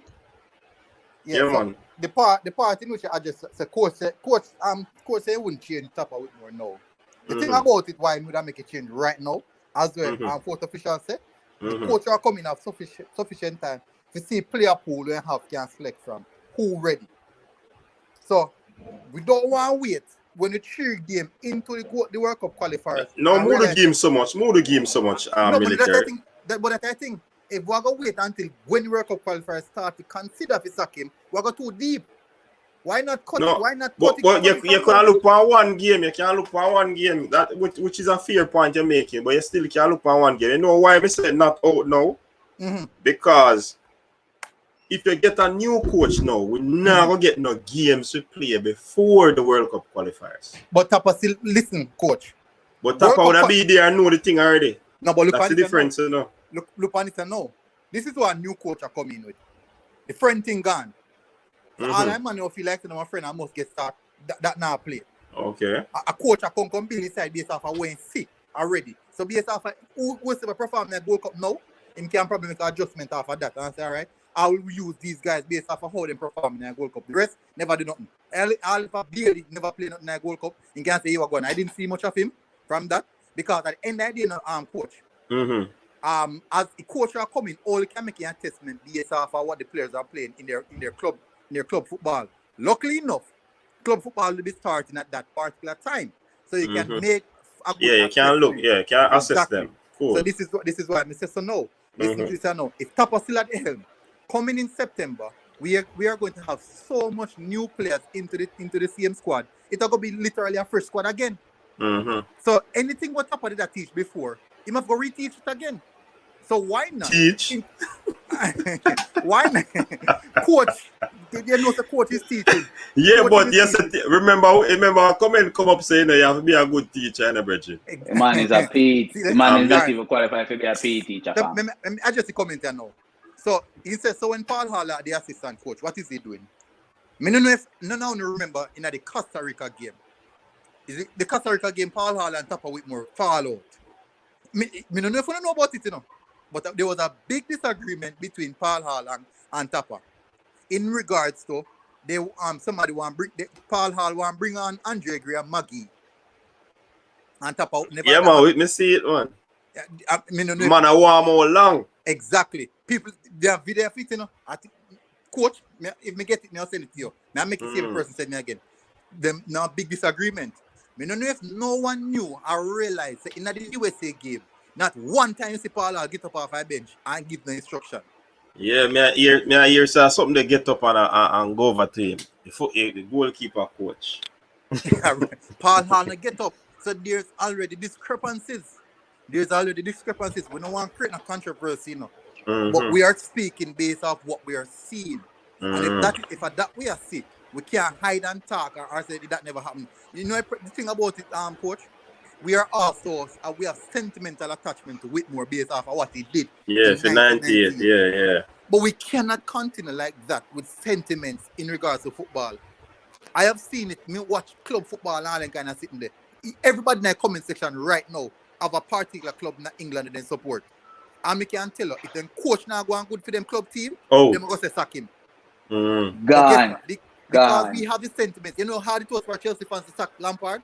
Because of the sentiment. Because it's a homegrown baller. We're playing at the league, yeah. And he did so much. I'm probably at that sentiment. I would have Tappa on the cowboy, you know. All they're gonna social win one of the most dramatic Champions League for Manchester United. For Man U, yeah, man. And me still there, so I say we still not trust him, man. Me not trust him either. Coach, yeah, look on this, coach. Me wait for them. Me watch him. Coach, look on this now. You see football. Football is a business, you know. No matter who want look on, you know. So the friend thing and the sentiment thing can apply. You know how much money JFF lose by not winning this World Cup, by not making into the semi-finals, so they can get at least some portion of the money. They lose a lot. Remember, you know, it was so difficult for them to pay the players through leading up to the negotiation. And then try their best to give the players their money. Seeking the results so that at least we can go into the semi-finals where they can see back some money if you say, we can balance off the books going into the World Cup campaign. But they lose a lot of money. But military, with that said, how will they pay a new coach? Are you looking at a local coach or an overseas coach? Because when you look on them things, they have to think about the monetary gains, you know. Are you looking at an interim coach just to take us through the World Cup? If you qualify, you know, money will come in and all of these things. But even though he's interim or that the person is interim, you have to ensure if funds are going on a monthly basis. That is true. Coach, you know the problem is what with JFF, they are so afraid of making the wrong move, they just don't want to make the move. No. We might think it's a money issue, as in JFF don't have the money, so they don't want to go get another coach. But really and truly, you know, it's just a case in which they're just afraid. Coaches are out there who are willing to take up the job. Coach, what about a national program, you know? You have them say no coach at all no want to touch it? That is a lie. You know much coach want to make their name. Especially with a field project. The most intriguing project to any coach worldwide is a failed project.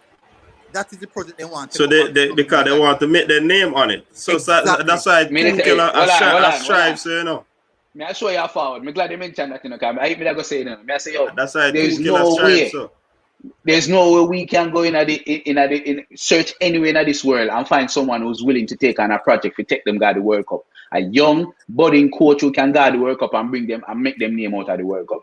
You understand what I say? You know much opportunities can come out of that. If you think so these young man are England or wherever want to play for Jamaica because majority of them fall in love with the culture, or because they want to build their name to and them see opportunity to go World Cup. You understand? And they want to build them brand. So if we have people motivated to come play, and we find a coach willing to pick up the project of carrying the Reggae Boyz to the World Cup just by a project, and you pay them a majority of them have money already, they don't need no much money. Because this is going to build them resume if you get them there. JFF don't want to do it, fam. Coach official, and coach, listen to this. Yeah. If it boils down to who have more heart, because we love to talk about commitment, you know.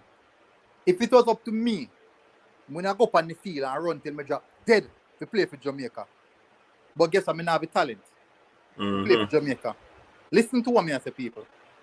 You see a player who come to prove a point, a top class player who come to prove a point, versus a top class player who play for the fact they love the country. Two different something. Two different performance you'll get. You see the one who play for love, no fight time one who play for love, he don't have the talent, you know. But he must show more heart. But if you want to play for prove a point, they can tell us some of the time they can shoot you further. Because most of the time you want to play for example, let me give you an example. Let me give a perfect example. Let's use, I don't want to do this, but I do. Let's use a Mikel Antonio versus a Corber. One is a better striker, but one to play with the heart on his sleeve. No. If it was down to Jamaican people, we as fans who are sentimental and love the players because they're patriotic, would I go for Corberg? Because we are saying I go play with the heart on his sleeve. That is what we are saying now. And that is what we are, that's how we think. But when you really look into it, when you put the more talented player on the pitch who is coming to prove a point, he more than likely to give more than what the man play the hard and sleeve give. But sometimes we just have to look past our own personal feeling. We need to stop look our personal feeling. May I show you a forward, brother? Hold on, let me read a super chatter. Jay, anyway, that big up yourself. Maggie was needed from the 68th minute in the game.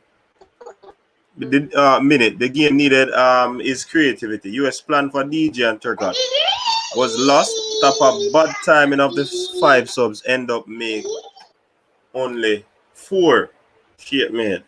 Big up Jay. Coach, yeah, man, big up yourself, military. Big up yourself. Respect for posture. Little bit of our military just said us a while ago. The difference between Corey Burke and a man like Mikel Antonio. Check this out.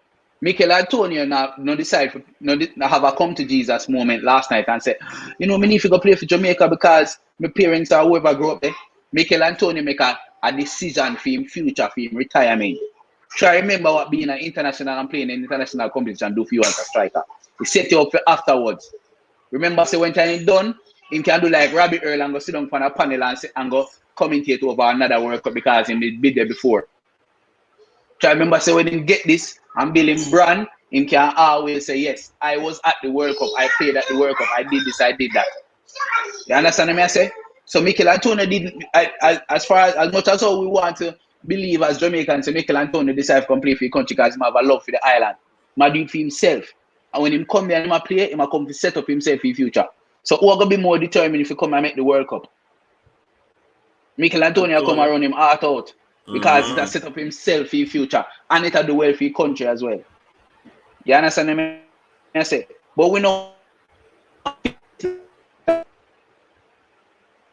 them kind of facts are parry. End of the day, it all goes back to we talk so much about, you know, Whitmore not being good enough. Yes, we know. But the biggest question we need to ask is the JFF don't really want nobody else, fam. They want a puppet where them can hang. Them can manage themselves. JFF don't want these, man. Alright, you were Melvin, I said. When Tappa was playing football. Go on, no? Oh, when Tappa was playing football, I used to do the very same thing. It's creative ballers that we are doing. It's funny how we can have a player who used to do that like that, and then someone does it. But you know, it's difficult to say Tappa have the players going out there playing the same way that he was playing, because Tappa was playing under a proper coach. You understand? Which is why I think it's crazy how we are going to compare Tappa record to Rennie Simoes. You can't do that. Because Rennie Simoes play against Argentina, Croatia, Japan. Tappa play against Martinique, Trinidad, Guadeloupe. And them are getting wins against them. But you know, people are use that though, and you see the win record there can be very deceptive, you know. Even though it's a good record, it's a good record to have because it's still got there on his resume. You can't take that away and you can't remove that, you know. But at the same time, it can be deceptive because no man is supposed to come to you. Go ahead, sorry. Yeah, man, I say who you play, the teams, low ranking team and all of these things can contribute to you constantly winning. So that's why persons are saying he's a pragmatist. He might get results and all of that because he's winning games. He would have gotten wins over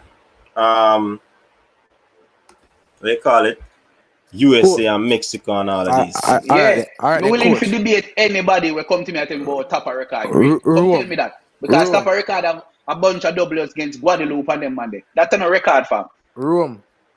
Why not give Paul Hall a job, man? Paul Hall did he already? Paul Hall no want the job. And if he want it, give it.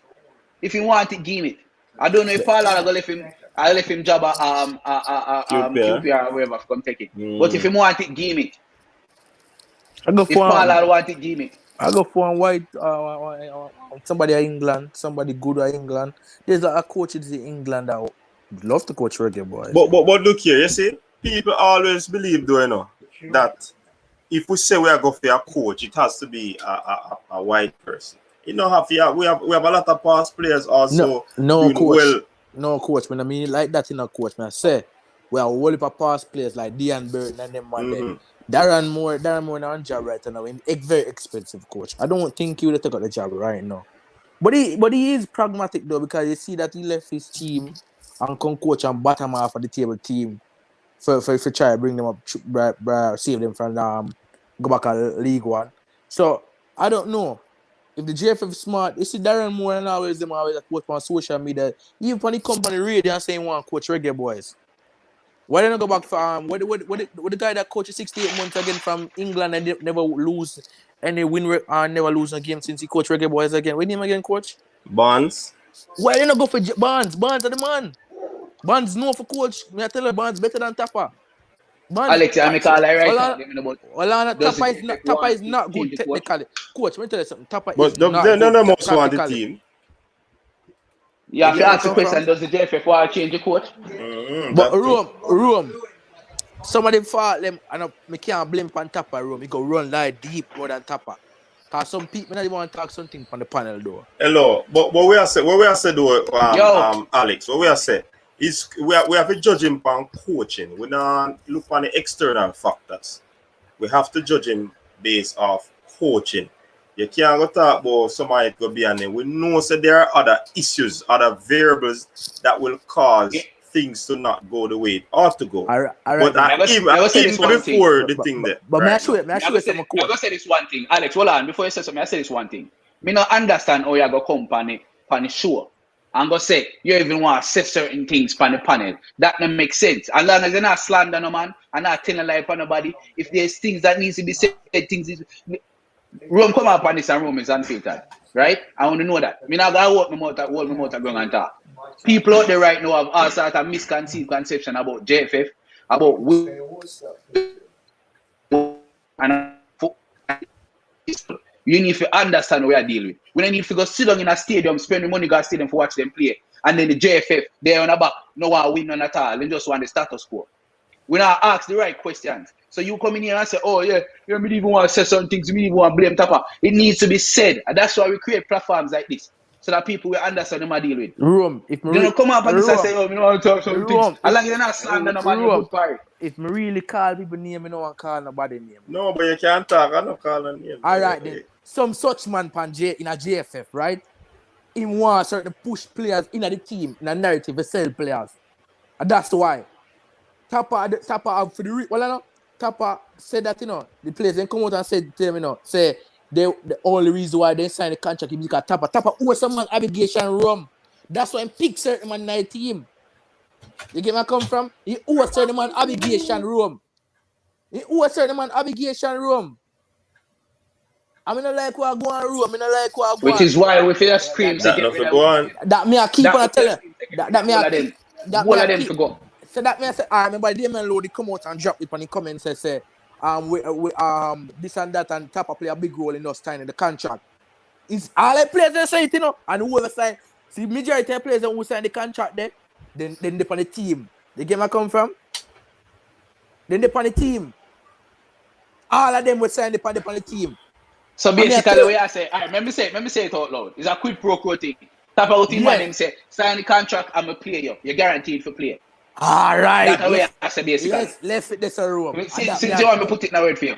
Yes, so all of the Samuel Nichols to them, where they on the field and can't get sub. All of the Alvas Powell them, we look like we are dead for after 10 minutes and still a play.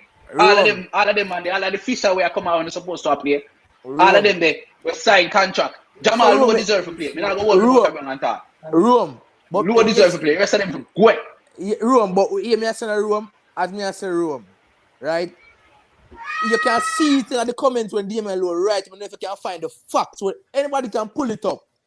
Pull up something what Damien Lowe said. The statement that comment when he said on Twitter, say Tappa play a big role in part of it. And each and every player put out. You see, everybody with a protest against them, so they want more money and some of this. And then you see, back in a Gold Cup a player. You get where I come from? And some such people at JFF do not want certain English players pan the team and in the starting lineup because it's a quota system. And I don't talk. I'm left it this up. Make somebody else talk. I've been saying it from day one, See, say the man them use the JFF as a salvation army thing.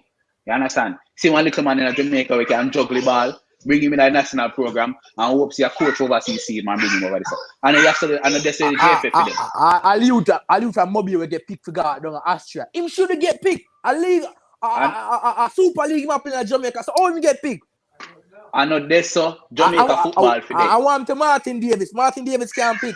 So what selection process? Big man, bless yourself. Welcome to the program here, sir. Let me shut up and make a talk. Martin Davis has been overlooked for quite some time, for real. Martin Davis should at least get a chance. Coach, a friend thing. Martin Davis should have play consistently. Nobody tell me I be a friend thing I go on, a pick team. Be a friend thing I go on. Because me, you go and search my life. They search my table. Or Javan East and them and killer striker, them and half in his side, them and that score a bunch of goals on Costa Rica. Javan East is not ready yet internationally. It developed ready for the international stage. Some of the players them on the team want to pick their friends to play with them, coach. Come on, man. We all know this. Tappa, they see this, brother. Pick the players who want the profile and play the right football. Me cry upon the panel when you see that Friday night after I'm done watch a game. I go back on bed and I cry. I say, January.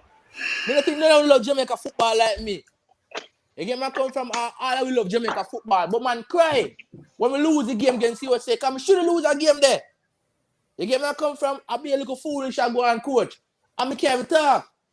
Because I don't want to say certain things and then, man, bring me to quote about it. But, as me I say, it me cry, coach. I don't think no one will cry like me, but I cry the night the game lose. I couldn't come on the panel, I couldn't look on Instagram. I delete Instagram off my phone for 2 days. For 24 hours, take a deep breath. Every time I go on Instagram or Twitter, I say Jamaica lose, this and that, the headline, this and that. I see people make video. The game I come from, it upsetting. We should have won the game. I mean, now I hear nobody tell me about Only Fisher for night side. We've been to this one Costa Rica game. Only Fisher should not be in this team. Stick up in. Can you hear me, panel? Respect. Apologies, I had some computer problems. Look here. London, England calling. I've got 3 pieces of paper in front of me with a bag full of questions, and I don't know where to start, but I'm gonna find a place. Papa Rome, I'm glad you're in the house. Coach is there, full respect every time. I'm gonna keep it that full respect. I'm gonna keep it down because the family's sleeping. But look here, you think a joke? This in front of me, I'm gonna name some names, and my question simply is: tell me who is international class. I didn't say world class. International class. Now, what does that mean? Does that mean CONCACAF class? Let's leave it at CONCACAF class and take it further. Look here. Corey Burke, we're talking from the attack. Reed, Flemings, Turgett, Johnson, Speedy Williams, Taxi Lawrence, Taxi, Alvis Powell, Liam Moore. I'm gonna stop there because I'm gonna continue. I'm gonna continue. Hector, Gray, Barnes, Omar Bell, Barnes, Taylor, McGee, Nicholson, Walker, O'Neill Fisher. Things are not clearly cooked and curried here. I am slightly confused. Here's a question.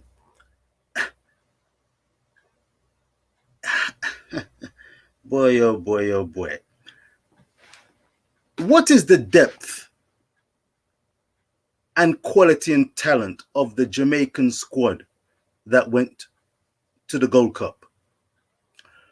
When I see, and I must say, I was wondering why you guys have so much fun with the formation business that you have. When you get that board up coach's desk with the formation 4-3-3, 4-1-2, and I thought, why on earth are they taking so much time over this? But I'm going to put it to you, and don't take it in the wrong way. Is this a game of proverbial tiddlywinks?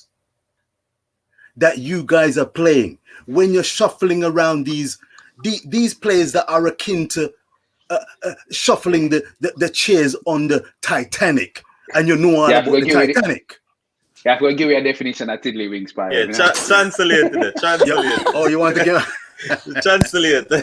All right, we're gonna call it drafts. All right, drafts. It's a children's game. My question is, and I'm gonna actually draw a parallel to the West Indies current cricket team.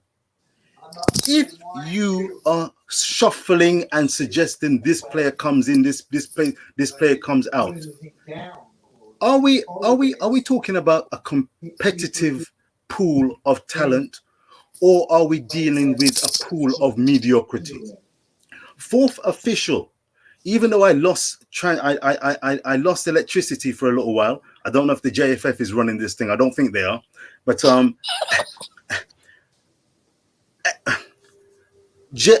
Rome, fourth official, whatever takes your fancy. I need, boss. I need. Fourth official. Anybody can pipe in, but fourth official, you're the boat. What is the quality of this Jamaican squad that you saw go to the World Cup? I had it on good authority from the panelists that I came across on coach's desk that this was a squad that could win and certainly go deep into the Gold Cup. What I'm seeing here is the mother, I put it to you, of all scapegoats. The mother of all scapegoats being tossed into the ring, the arena, and that man is Tappa Whitmore. Speak. Yeah, say, Richard. Answer real quick. Go ahead. Richard, Yes, sir. you have England players out there who have to come play, Richard. The game I come from Nathan Redmond, they say an article come out saying why JFF not approach him. You have players out there who want to play for Jamaica, you know. But a friend thing I go on. King, Quarter hold on. system I go on. Hold on, big man. Big man. Put up in, Alex. The man asked what the quality there. Yeah, put up in there, Alex. Yeah. Put up in it, Alex. I want to know about this quarter thing we are talking about. Don't get it twisted. The man them come and say there is no quota system. Let me address the tiddlywinks real quick. Yeah.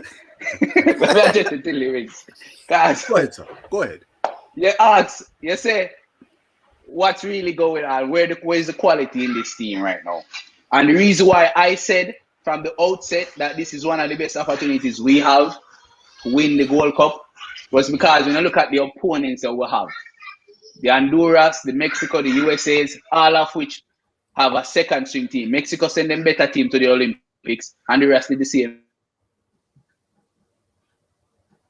The best squad in this competition.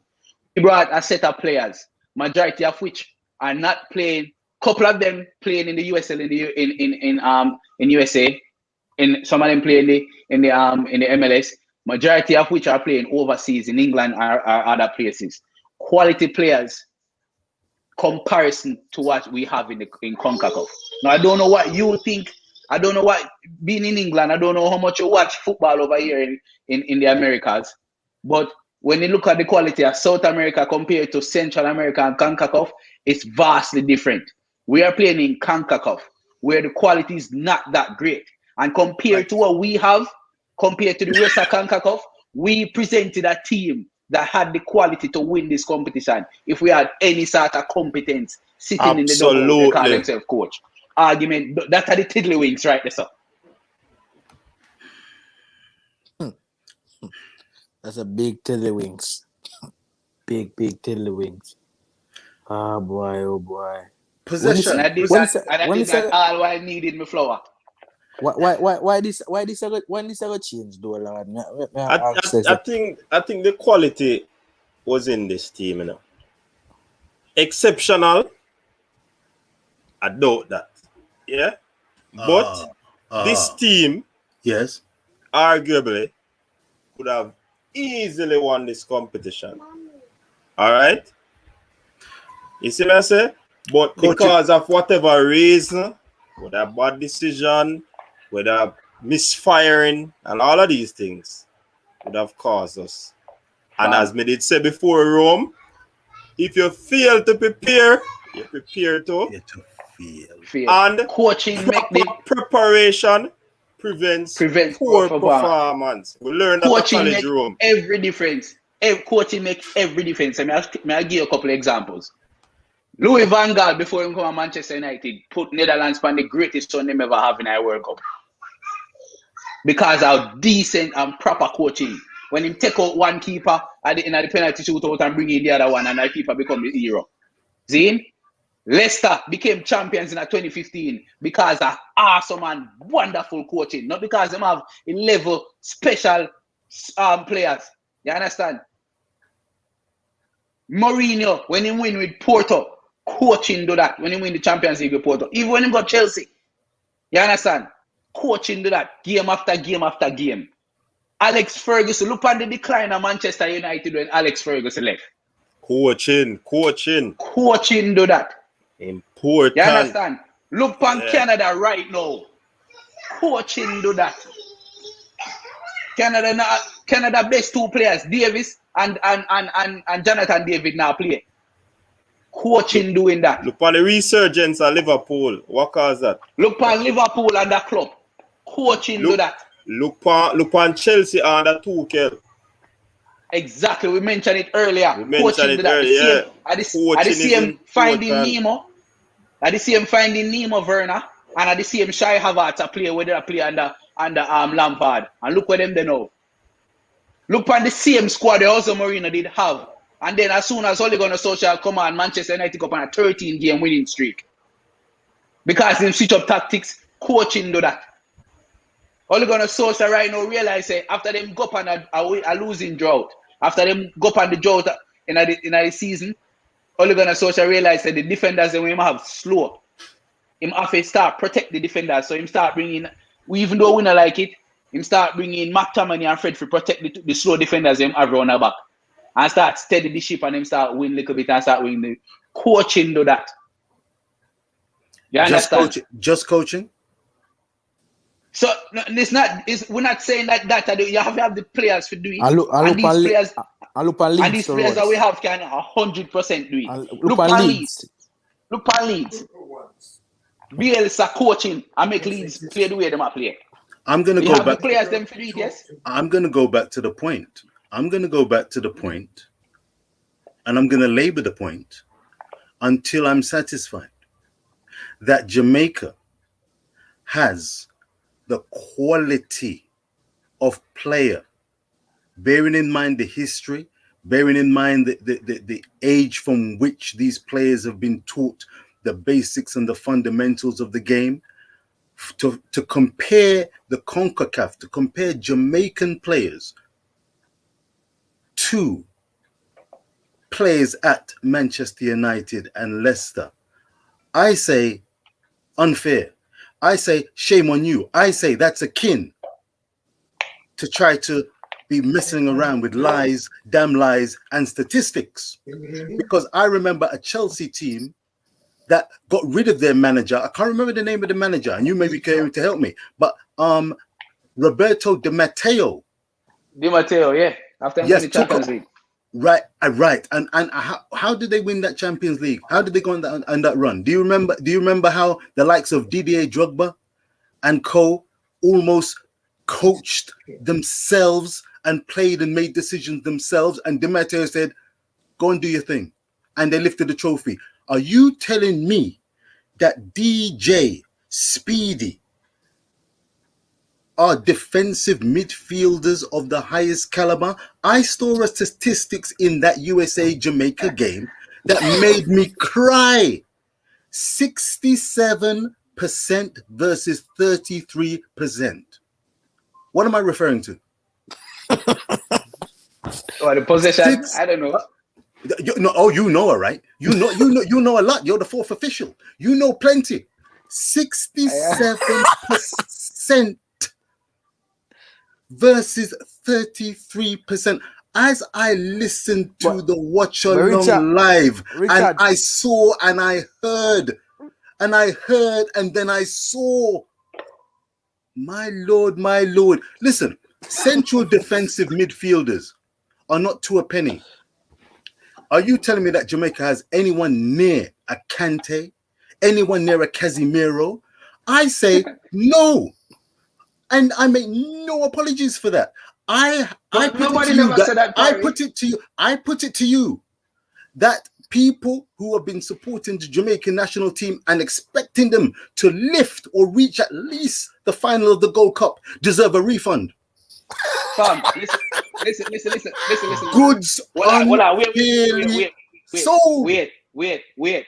We are talking about Jamaica playing in the CONCACAF Gold Cup, not Copa America. Yeah. No, not the Euros. We're talking about Jamaica playing. So if you want to compare Daniel Johnson and Speedy, you have to compare them with CONCACAF players. You can't do that. Don't bring in Kante and Casemiro into this. So Richard, Coaches, and that's the reason. That's the reason why. Yes, we would have been upping the chances of this team because of the competition that they are going up against. US, Mexico probably would have been the one of the better teams in the competition. But one thing, so when you talk about midfield, we were lamenting the fact that we don't have a midfield. We were saying exactly that. Yeah, we were saying that US have C team, so we should have easily beat them. We just never do it. Coach's desk, you have made the point. It's well said, it's well heard. But this is where I put it to you that you, good man, are in danger of shooting your own self in the foot. Fourth official has been doing it for the last hour or so. Look here. The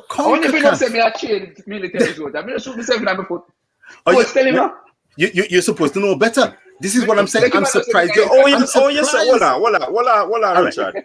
How are you saying that we are shooting ourselves in our feet when we have been saying from time and time again we don't have a good midfield, and we have been saying based on what we are going up against in CONCACAF, yes, we should be able to win this competition. I have said that. Then I underscore the fact that if you fail to prepare, you're prepared to fail. Remember, I said those things. I heard you say that. You say that. So poor preparation give you poor performance. Exactly. So how is that aligned to shooting yourself in the feet? Let me answer that question right now. Mm-hmm. Because I have been under the impression from the various panelists on the coach's desk that preparation or no preparation, whatever the preparation was, whatever the selections were, this Jamaican team, no excuses guaranteed, was set and bound to slay the United States of America. They did not do it. It wasn't palpable, but it was a 1-0 defeat. They huffed and they puffed. I heard Cronky. Cronky said it. Cronky, man of the evening on the night. He was making point after point after point. And I tell you what, the pieces of paper were aligning from what he was saying. I've got 3 pieces of paper here, and Kronk said it. The endeavor was there. The endeavor was there.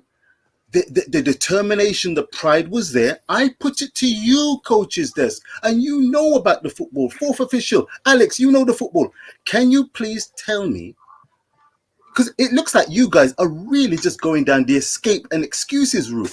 Can you please tell me the quality defensive midfielders that you have? Because you've just said you don't have them, and yet you felt that the team that played and represented Jamaica on the night was still going to be this C or B minus American team. That's where I say you're shooting yourself in the foot. No, I Richard, put it to you that team was not good enough. It tried, but the American team. Have you said anything about how good the American team was? Can we say something about the red, white, and blue? They're not. Can we say something about that? They're team? not good Can enough. we give them some credit? No, they get no credit over here. They don't use credit. They're hooked up straight.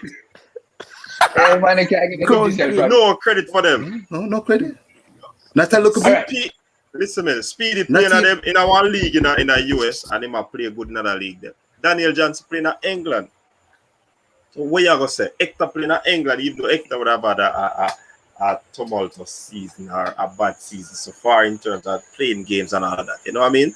But if me put a team together with the Reggae Boyz, we have a quality like that, and then can beat a C team from the US. Come on, man. Problem. A man in a squad who could have done that team. Virgin.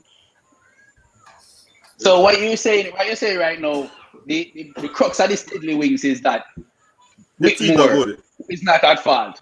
Whitmore is not at fault. That's his Tiddlywinks. That's his Tiddlywinks. That's how your Tiddlywinks. Mm-hmm. That's why I hear it clearly. Yes. Okay. Was that clear enough? Yeah, was that clear enough? That's not one. Yes, sir. I the gun right now rolling.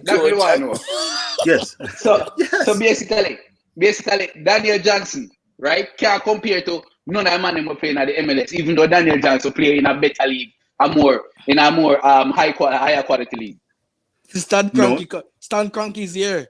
Stan Kroenke is here. Stan is here? Yeah, Stan the man. I understand your maths. All right, look here. Fourth official, when did you decide to throw Tappa under the bus? Me? Yes, Tappa was always under the bus to me, you know. Hey, Lord of mercy. Let me explain something to you. He almost win 55 games. Win 55 games, but he was always under the bus. That speaks volumes.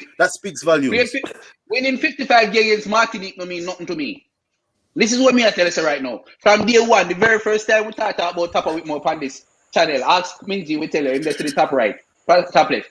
I told them that I don't know about Tappa Whitmore. From the very first day, I am yet to see Tappa Whitmore show me tactically that he can coach. Ask Minji, we tell you.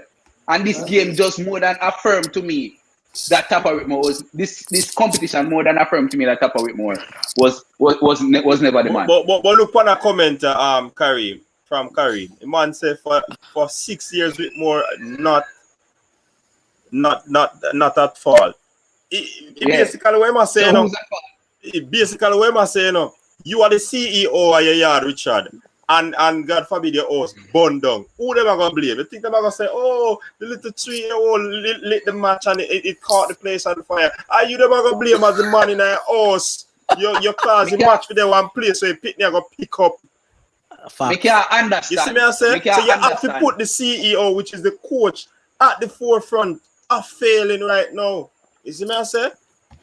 You have to put him out there. We're not bashing, we're not slandering. You're not bashing. You're not bashing him, but fourth officials swear that him put him under the bus from morning. Well, remember the views expressed.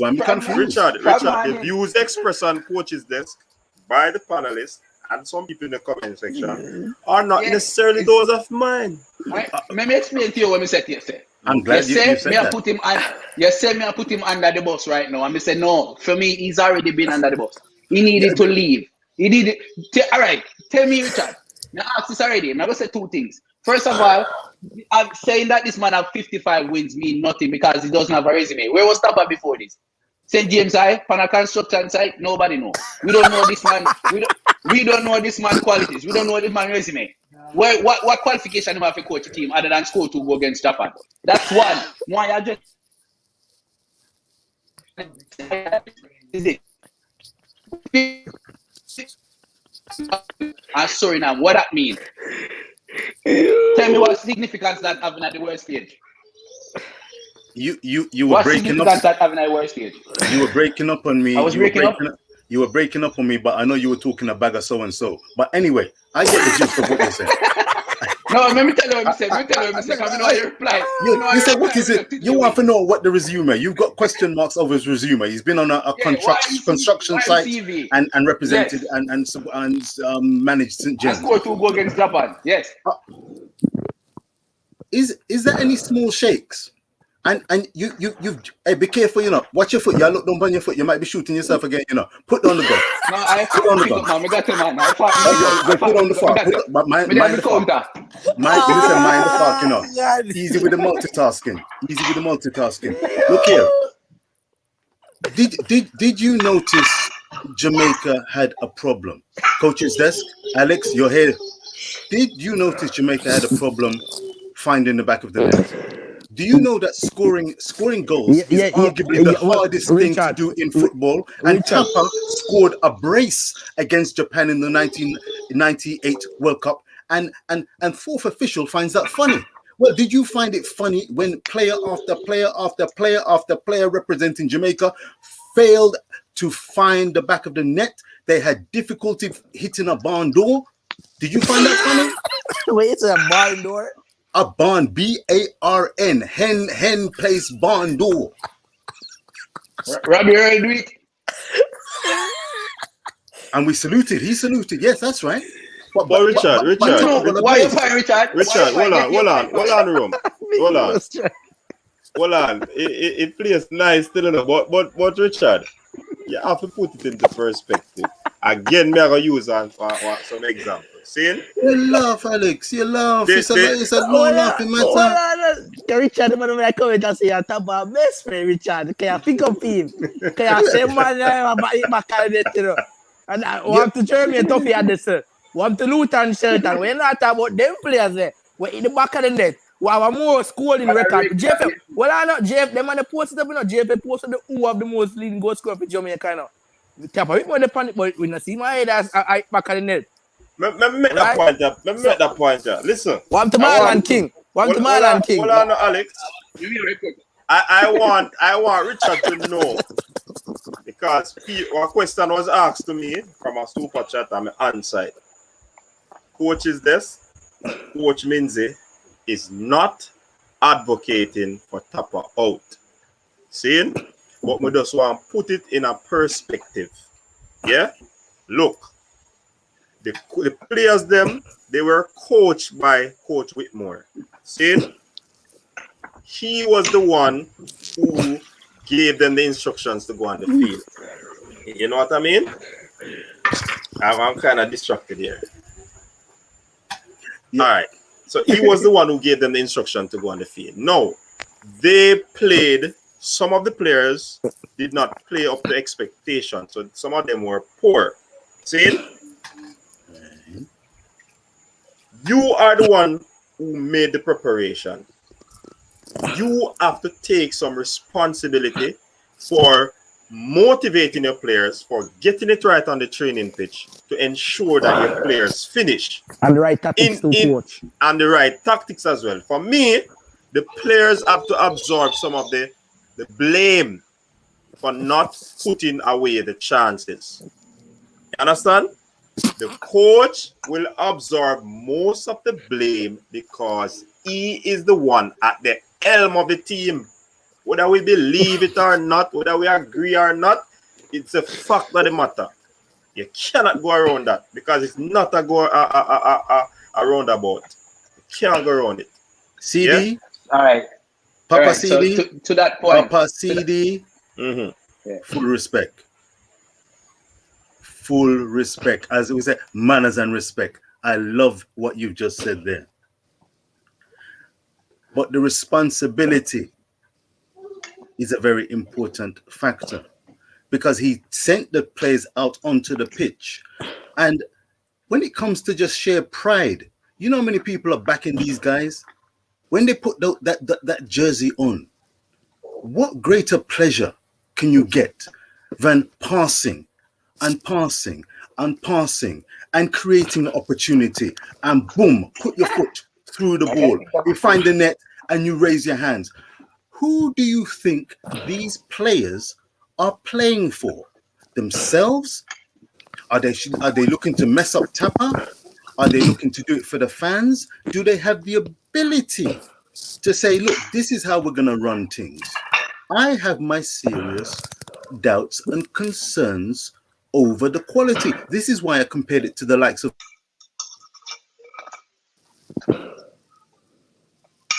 Roma, where I make mackerel. Man, don't say a mackerel, I make it a rum. Yeah, man, I fried up and tin mackerel I do tonight, man. Flash out. Wings, God. Shut up, say it. Well, shut up, not easy. It's like that man pick up everything. Terran Monte. We have our program on YouTube, content creators.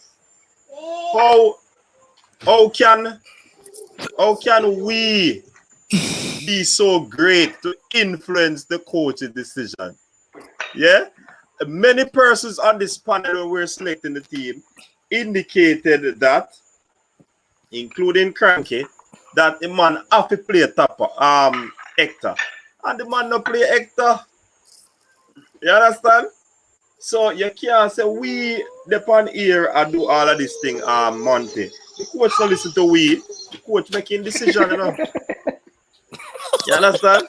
I want to do to the man. I want to expel him from the school. It's like you lose a little internet, man. The tiddlywinks. The Tiddlywinks gone. Tiddlywinks drop out. Yo, it's so you see, it matter about all the man them not get no goal, right? All right, Zidane, go on. It doesn't matter about the man them not get no goal, right? They not score the chances, right? But we have to blame for that, room. We have to blame for it. If me, hey, listen to me now. You saw people, you saw people hypocritical. The cult of Tappa. If Steve Francis have prepared Alien Thompson to go run 10-6 and she don't run and win, who them are going to cuss? You think them are going to cuss Alien? May I show you. Steve Francis, them are going to talk about. Steve Francis, them are going to cuss. May I show you forward. Tiddlywinks. You know, I'm here Tiddlywinks and keep up. Watch out. May I show you forward, Minzy. You know, you play football, Zine, and as a striker, all them have you do a run. You see the one time you get the ball come your foot, and you run it down, and you get to the ball, and you out of it and tired, and that time mistake making up. Yeah, gonna make mistake. Exactly. You when you don't have the ball, and that time you're tired, and Jamaica never have the ball, none at all. So the man must bust by the time you reach a goal. No tactics. Where is the tactics to get the man to the goal? You know what problem? That's the one of Tiddlywinks Wi-Fi. No, I see what Richard Wi-Fi Tiddlywinks. Yeah. Yo, next live, me go pan in fourth official. They're gonna name Whitmore Tiddlywinks. See my come back, you get the connection. You need to come back. Come back with the Tiddlywinks internet. Richard, man, let's say your internet and your Wi-Fi is Tiddlywinks, man. Tiddlywinks. Joke thing. Really? Yeah, so nice. I don't really have a sweet time at my expense, innit? People, drop a like on the video. If you don't want more Tiddlywinks connection, you like up the line.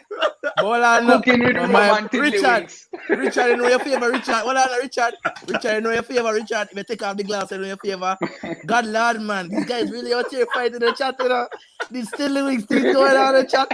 You got IMX 6. Yeah, my man. Yeah.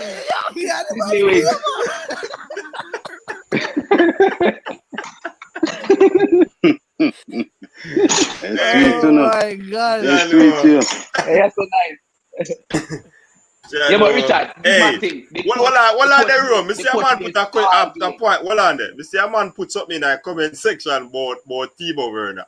The man they cuss Timo Werner, you know, and they cuss Lampard, so they take off him, man, you know, because Lampard fear this man, but they feel now play good. No, that they say, sir. Yeah, exactly. Okay, I say no more. And then fire Lampard. And keep Timo. Man, will be sick goal and keep, you know, and then fire coach. Yeah, but you know, Timo Werner is not a class player. Timo Werner is not a class player. He didn't cost Germany the game against England, but he was part of a very weak, relatively speaking, German team. Let Look, let me ask a question. Hey, yeah, Tiddlywinks boss now, Richard. You need to write that name down when you come for the thing. You need to change the name to Tiddlywinks. Just like how we get Stan Cranky in here, we need to change the name to Tiddlywinks. Yeah, man. I'm tempted. I'm tempted. Me hear it, me jump on it to the Tiddlywinks. I'm tempted to do something like that, you know. But you see, I come in peace and love. Mm-hmm. Look at Theodore Tappa Whitmore. Do you think he should remain at the helm as the coach of the Jamaican national team? God knows the last 24 hours I was waiting for some breaking news, that there was going to be a change in management, in coaching, but nothing has been forthcoming. Do you think he will remain for the World Cup qualifiers? Remember, Rudolph Speed came on this program, you know, and said they would assess him after the Gold Cup. You understand? So I guess the assessment will be done after the Gold Cup when they reach back home and all of that. So I don't know, but I'm saying, I am saying again, for persons who just come on, I wouldn't fire him. You see me I say? Right now. But the man then nearly convinced me, say, boy, look for Lampard. Lampard is dead, and because them have the sentimental attachment, they kept him on and the team are go down in our hole. And they made the bold decision and threw him away. And the team came back and even won the Champions League. And even even if they didn't win it, they would have still qualified for it because they moved from probably about down in indulgent to on the doorstep of the Queen. You see what I say? So we don't know. Hey, try remember say Chelsea almost never qualified for the Champions League like that, you know. And the man bring them back in a fourth, you know. In a third actually, you know. Yeah, so that way I say. So our whole achievement in make and adjust. The Champions League win, but they bring them back up the table too. Yeah, man. Beat Man City as good going as about 3 hours a time. About 3 times, yeah. The right man who can take the right places, Darren Moore to me though. The right coach who deserves Jamaica. Where you say Cranky? I was going to join in. I had no intention of coming on. I hear Rome talking this nonsense, and I had to come on. I don't know what Rome talk about. I'm confused, Rome. I'm confused. Cranky, nobody come with the Tiddlywinks, you know, Cranky. Nobody come out with the Tiddlywinks, you know. I don't know why you hear that, you know. Man, we can know right now. First of all, Rome, you can't go shop at Harrods with Jamaican dollars, you know. You can't buy nothing with Jamaican dollars, you know. So you want big coach, you don't want to pay a coach. First of all, you had Schaefer. You paid Schaefer $500,000 a year. He didn't produce, and you end up broke. You got Whitmore. Whether Whitmore is good or not, we don't know if Whitmore is good or not. But at the end of the day, he still got to Wait.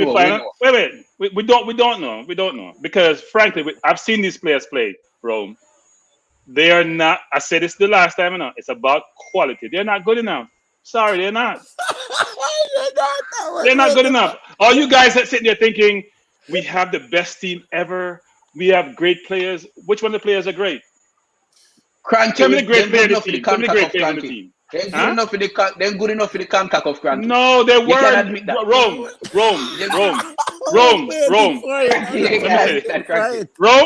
We played a USC team. Rome. We played a USC team. Let me repeat this, people. The USC team, and we had 34% possession. The USC team, and we can't dominate the game. And you say they're good enough? Because to do what? Watching Cranky. Because Rome. You sure you play football, Rome? You sure you play football or you play handball? Which way you play? You say you play football in a Rome. You play football as a footballer and say the coach make you can't keep the ball. Really, Rome? The Rome, the coach will go on the field and control it. Let me ask a question, Cranky. Let me ask a question here. Welcome to Neo. You think? Hold on the room. Let me ask a question. Let me ask a question now. Because Go ahead. Cranky, I say a player they're not good enough. We just want to put this to Cranky. No. Let's do wait. There's the difference between not good and not good enough for what we're trying to do. Okay. There's a difference. Cranky's saying the players aren't good enough. Who picked the team, Cranky?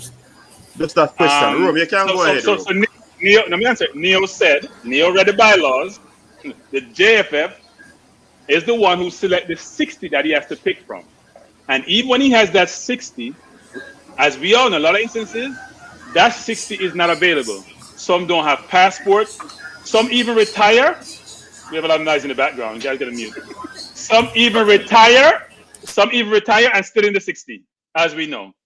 So give me a pool of players who have the quality, and I can pick my 23 from that pool. You better watch it about retirement, cause you might see. No, we know man might think people are answer, about 37, 38. You might see them. I play back. Anyways. Yeah, come on. But coach, Coach said this, Coach said this. Coach said he's the CEO. He's not the CEO.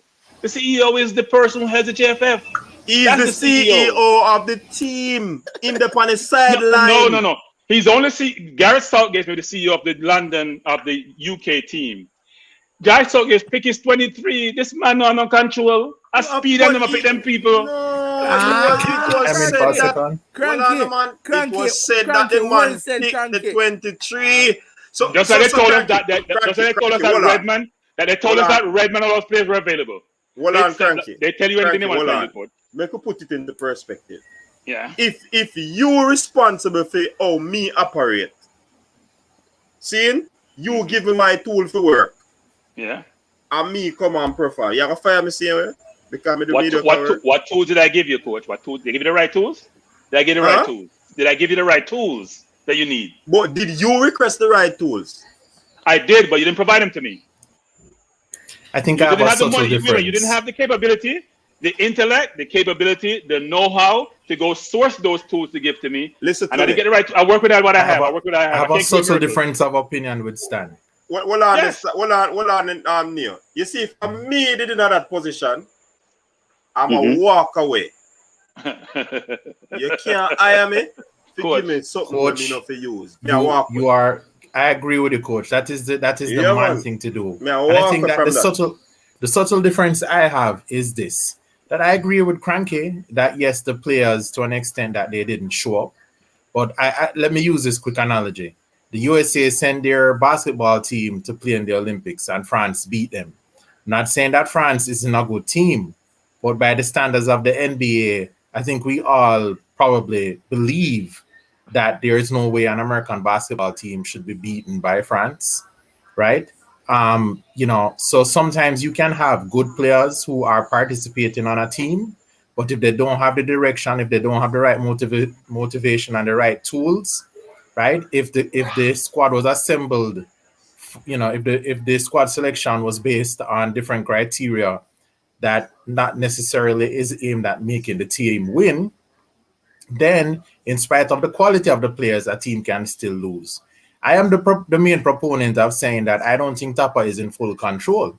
But just like Coach Minzy said, Tappa, if you are not in full control and your impediments being thrown up, stop being the fall guy. Yeah. Use your leverage as one of the iconic players of the Reggae Boyz and risk it all. Come out and say that the JFF is, their conduct in not allowing me to pick the best team, in not allowing us to go after the top talent, in not doing all of this X, Y, and Z is impeding the team from reaching its full potential. Now, a lot of us said before the Gold Cup that we didn't have, we had expectations and we wanted to put a good face on it, but a lot of us kind of felt like they didn't really have good preparation.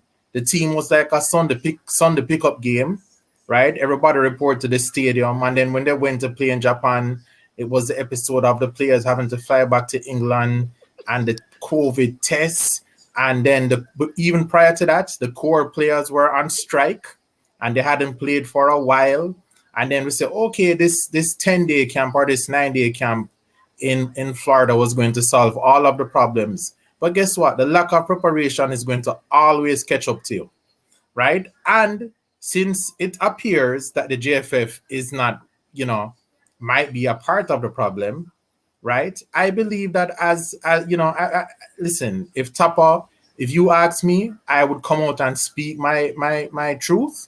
And if they want to get rid of me, let them. And as a matter of fact, I'm not sure that they can. And I think Tappa kind of knows that because they're telling us they can't afford to pay anybody else. You understand? Tappa is being used as the fall guy. And then what is happening is that it is discouraging the fans, it is discouraging the players, and frankly, all the hope of Greenwood and all of these guys coming to play for the Reggae Boyz. I mean, they are looking across the pond saying, why are we going to go over there and participate in this madness? Guys, we have this fever dream that Tappa will go out and go out against the JFF. That's not happening. Remember, if them fire Tappa go back go do steel work. You understand? This is Tappa peak right now.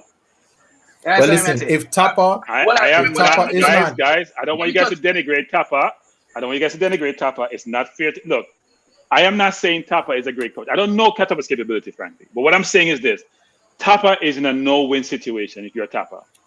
Right. No-win situation. Tappa cannot come out as an employee and denigrate and belittle his employer. No, he can't. No employee can do that. Denigrating. Frankly. If he's not. What happened to the last coach who said that things weren't going well who went to Japan? What happened to that coach? Yeah. What happened to him? He got reassigned, didn't he? Yes, but Tappa. Okay. My point is, how long has Tappa been a coach now? For almost a decade, for over a decade, isn't it? Almost, yeah, because I'm at 2 still. Well, back and forth, right? He was there. Yeah. He went. Tappa, as I said, he was a member of the iconic 98 team. At some point in time, right, I will say that if it were me, that I would say, you know what, forget the money they're paying me. I am going to risk it all. And come out and try and write and put this boat on the right path. I mean, he's under a bus. You never hear he's under a bus. Coach, say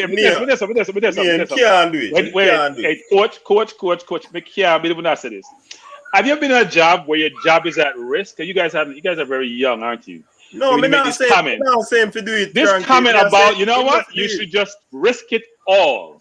No, me not saying to do it. I said if it were me, I walk away if I can't get to do what I want to do. I'm not walking away from. So coach, what's the difference between not walking away? Coach, what's the difference between you and Tappa?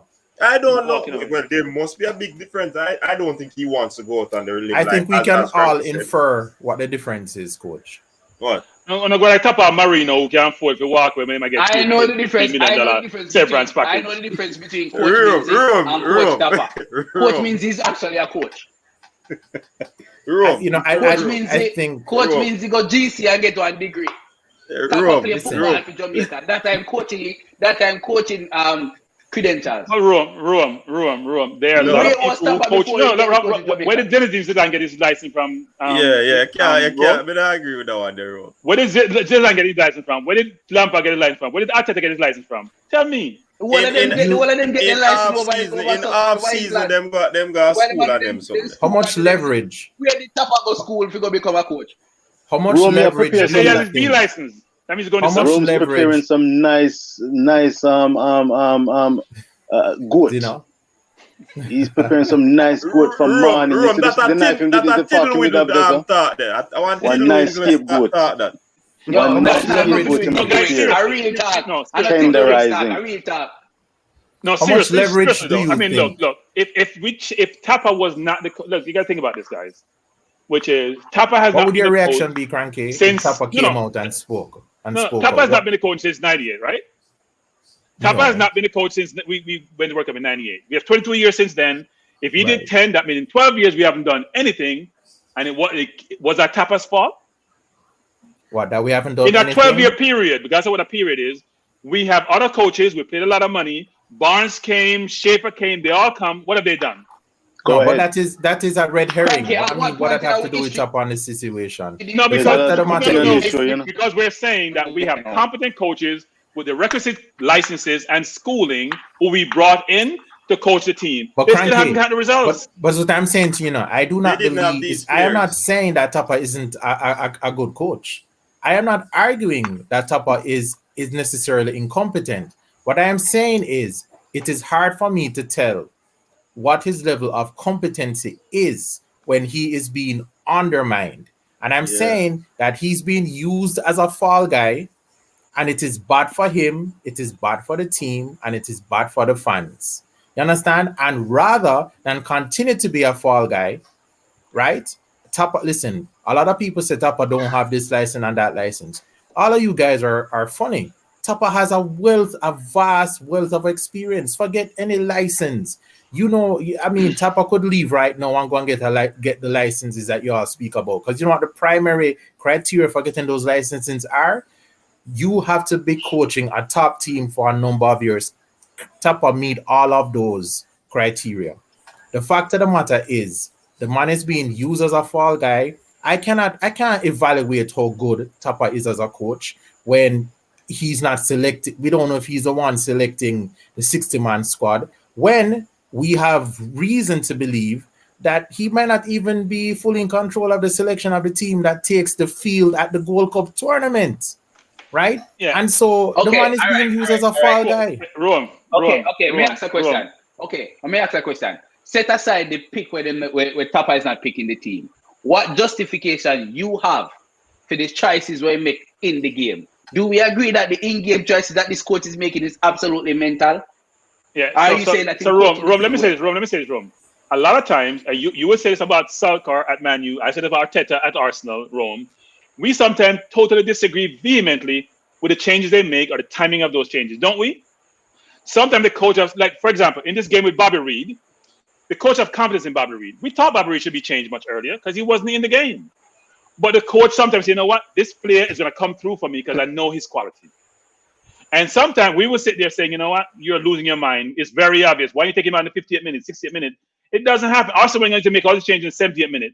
We can't say Arsene Wenger is not a good coach because coaches believe they set their team up from they get to the game, they have a certain structure, they have a certain timeline for making changes. We may disagree with it. I can agree with you on that, Cranky, because this is sometimes some decisions that coaches make, especially when it comes on to having patience with using particular players. The mass will not like the player because of the fact that these players would have made a lot of mistakes. Yeah. And persons on the outside would say, why you continue with this? Why you continue? But the coach can tell you one thing that you will never understand. Yeah, and someone are hypocrite enough. Someone are hypocrite enough because the coach. Listen, let me say this, Neo. The coach changed Hector, the coach changed Nicholson, and everybody pushed for that, and the coach make those changes, which everybody thought were good changes, right? So Cranky, are we listen to? No. I'm not saying you listen to us. What I'm saying is that the coach saw what we saw. Let's put it that way. Saw what we saw and say, you know what? Nicholson is not scoring the way he should. Not putting his chances. I'm gonna play Burke up front, who was running really hard. Now, do we agree with Fleming White or Turgot White? That's another story. He said Hector doesn't progress the ball well enough. It's an athletic game. He's gonna need physical legs in the midfield. He took out Hector, put in Williams. We all said that was okay. Albus people agree with Taxi. Which player did play that day that people say, you know what, the coach is stupid and know what the hell he's doing? Except some like McGee, for example. But we thought Bobby Reid was a better choice than McGee. When the team was picked, I heard, it's a good thing we have tape now, Star. A good thing we have tape now. And this is recorded now. I want to hear the dissent in the team when the team was picked as to who should have been in the game. I still agree. Where was that dissent? Hindsight is a great thing, you know. No, there was dissent because Alex came on, and Alex was very down on the team because when he looked at the team, there were people on there who he thought, it seemed like our attacking progress was diminished because of the selection. But who would have been apart from Gray? Who would have been?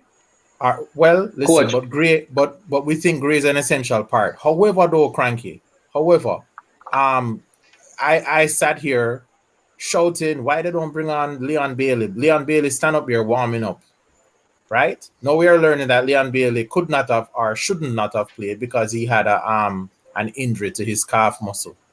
Now, this smoke and mirror business, right, turned me into a fool because I am there cheering for this guy to come on, but because of the lack of transparency, we don't know what is going on. It's not about us. I have to tell you this, as a coach, you're going to try to deploy things and employ things which will fool your opponent.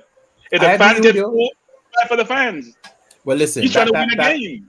That might be so. One of the other things that we observe, I think Coach Minji may have said it. I don't want to. He's right here, so he can correct me.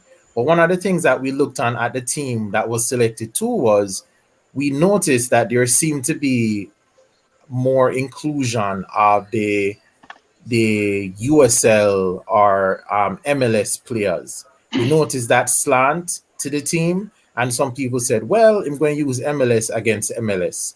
And there were those of us who thought, well, we're not so sure that's a good idea. We should probably use the best team we possibly have because the US have the 12th man in the stadium. No, there are decisions that Tappa make that I don't agree with.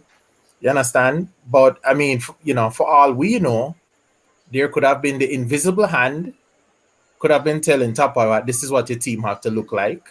You understand? Again, as I say, right? I can't fully assess the man's worth as a coach until he has autonomy over the selection of the team, right? What I am frustrated with is if they have their thumb on him and if he's being used as a patsy or a fall guy, dude, you are a Jamaican legend. The public will stand behind you. You have leverage. Come out and talk to the powers that be. And you know what, Cranky? I have been in jobs where I have seen things going, I guess that's why I'm an attorney, because I love chat. And if I see injustice, I want to talk about it, right? So you have to be wise when you're going to say something. You have to be aware of who your crowd is and how you're going to say it. But the idea that I am going to stand by and not do anything or not say anything, I don't know. I just find that objectionable. I don't think that's the Jamaican way at all. I don't think we are being fair to Whitmore in a lot of different areas, right? So I'm going to ask Rome this and the coach this. Don't in a lot of instances, your Manu coach picked the team and you disagree with him? In a lot of instances, not just one-off situation, a lot of instances, right? Yeah. We all have different views and all have preferences about who we want to feed, right? Sometimes you want to just, as fans, we want the attacking players. We want flair, we want goals. The coach is very practical, right? The coach did his best about picking this team for this game. I had no problem with the team he picked. I thought he was going to play Hector and Nicholson because I thought he was tied into them. The coach showed the aspects. I think everybody is okay with the selection. No, I'm getting to a point, coach. I'm getting to a point, which is okay. So the point I'm getting to is he picked a team which a lot of people agreed with, right? A lot of people agreed with, then disagreed with. So in the game situation, the coach on the side has to make certain decisions, and you may not align with the decision, just you don't align with the team that he picks. You can't say the coach don't know what he's doing, right? He made changes in the game. He brought on Nicholson. He was desperately trying to get a goal. My fundamental thing about the whole game was I watched the game and I said to myself, we cannot keep the ball. And Coach, you and I had a conversation today via text, which I basically said, if you are here's the guys, if you're a pressing team, like a Man U or Liverpool used to be, when you win the ball, you got to be able to keep the ball, else you're going to burn yourself out. Burn out, yeah. You're going to burn out because if you're running hard to press, you give it back. All you're doing is running hard for the whole game. But I take issue. And when you're tired, you make rash decision. But coach, I take issue. Wait, one second, Neil. Sorry, if you're pressing and the team has 66% possession, you're in trouble. Yeah. You're in trouble. I agree. But they shouldn't have pressed then. If you can't, what he should have done, he shouldn't have pressed. Just not press. Yeah. The man burn up the food. Gonna go out with the tiddly wings, man. Tiddly wings. Sorry, Neil, you were saying. No, man. What I take issue with, look, I think player quality is definitely a huge component of how your team operates and the results that they get. That goes without saying. So I stipulate to that. My issue is I think you can have lots of quality, but if you don't have a system, and if the players are going out there and kind of improvising, because it's one thing when you show somebody on the training ground what to do, but if they have not been given the chance to test that knowledge in the heat of competition, it's not second nature. So as soon as a fire come to them, what do? They start to improvise, right? They start to improvise. I mean, I look at the players, and what I saw was a series of improvisations and not knowing what to do. I saw players looking at each other. Near cut. No, I saw players looking at each other. Tappa, Bailey was the worst player in the Jamaica team, and Bailey's Jamaica's star. Bailey was atrocious. Bailey. I watch him play. Can't control the ball. Can't beat a man. can't make a pass, and he's the star of the team. Tappa can't go play for Bailey. Hold on, and then let me respond to that. Bailey did not show up like we wanted him to. I am not creating excuses for him, but what I will say is I heard today a discussion about somebody comparing Davies from the Canadian team to Bailey, right? And I thought Marlon, who sometime on here as a panelist, made a very interesting point, right? It's a point that I thought about a long time too. Canada basically build them team around Davis when Davis is on the field. They give him the opportunity to roam. They try and make the conditions such that whatever he needs to do to shine and to create, they are going to structure their team that way. I don't even want to say Tappa, but it is Tappa. But what have we done with Leon Bailey? We basically use Bailey as somebody who is going to draw an extra defender. We haven't shaped our team around him. Bailey himself made a comment. What caused that? What is the cause of that? Well, listen, I can guess, but Bailey, I just want to say this. Bailey himself said that. Made the right guess, no? We don't have a system. Well, not a system alone. So who is responsible for having a right system? Who's responsible for that? Coach, what I mean, coach? There's a history.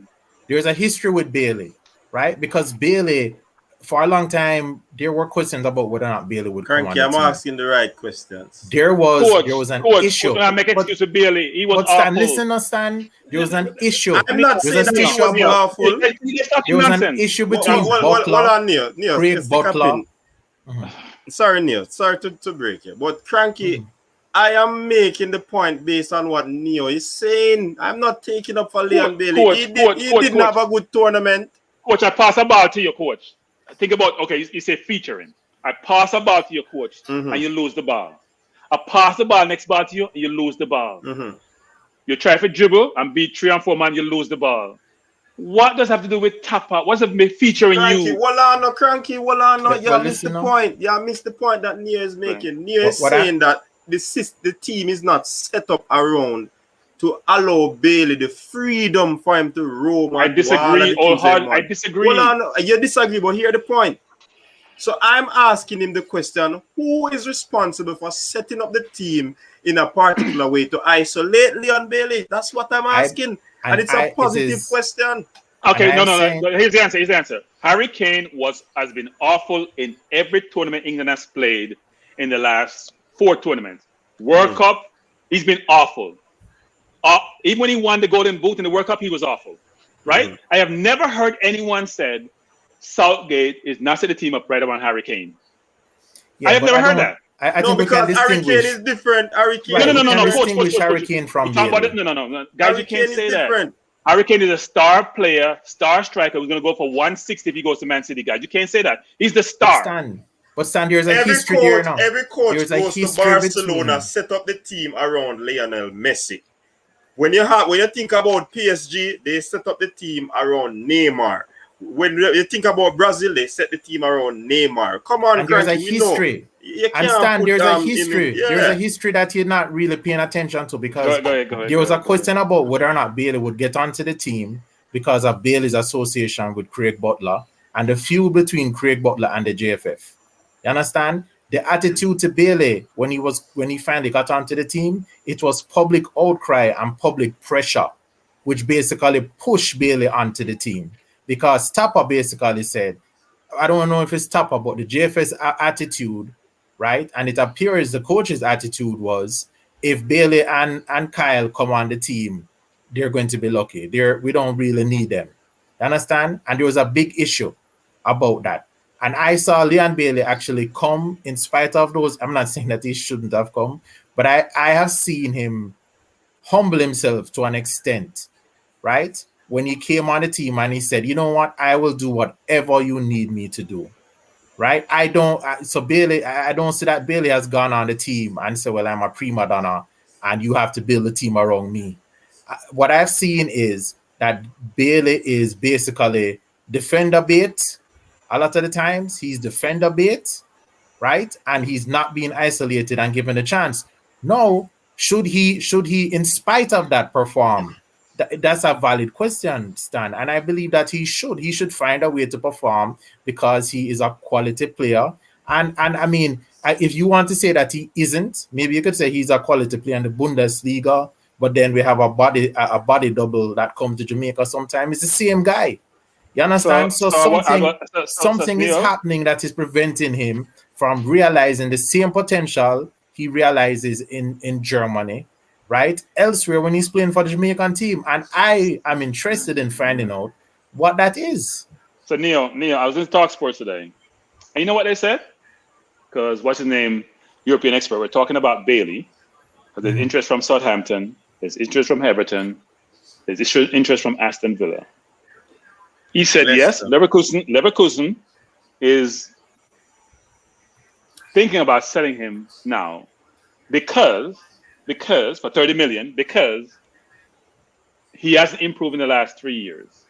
They thought he was going to be a star. Wait, let me finish. No, I'm just asking. I didn't hear. He hasn't improved. That's what you said? He hasn't improved in the last 3 years. Okay. They thought he was going to be a superstar or even a star. That has not occurred. They're not questioning. They changed coaches too. Remember that. Wait. Hold up. Leverkusen is seeing him for the last 3 years, coach. We keep on making excuses. They're saying he's not gone to the level they expect him to get to. That's why they're contemplating selling him. This is now English Talk Sports, the biggest sports station probably in the world, probably. Wait. Listen to me. They have a lot of European experts on. They will talk about players. I listen to them all the time. Talk about players and assess the players.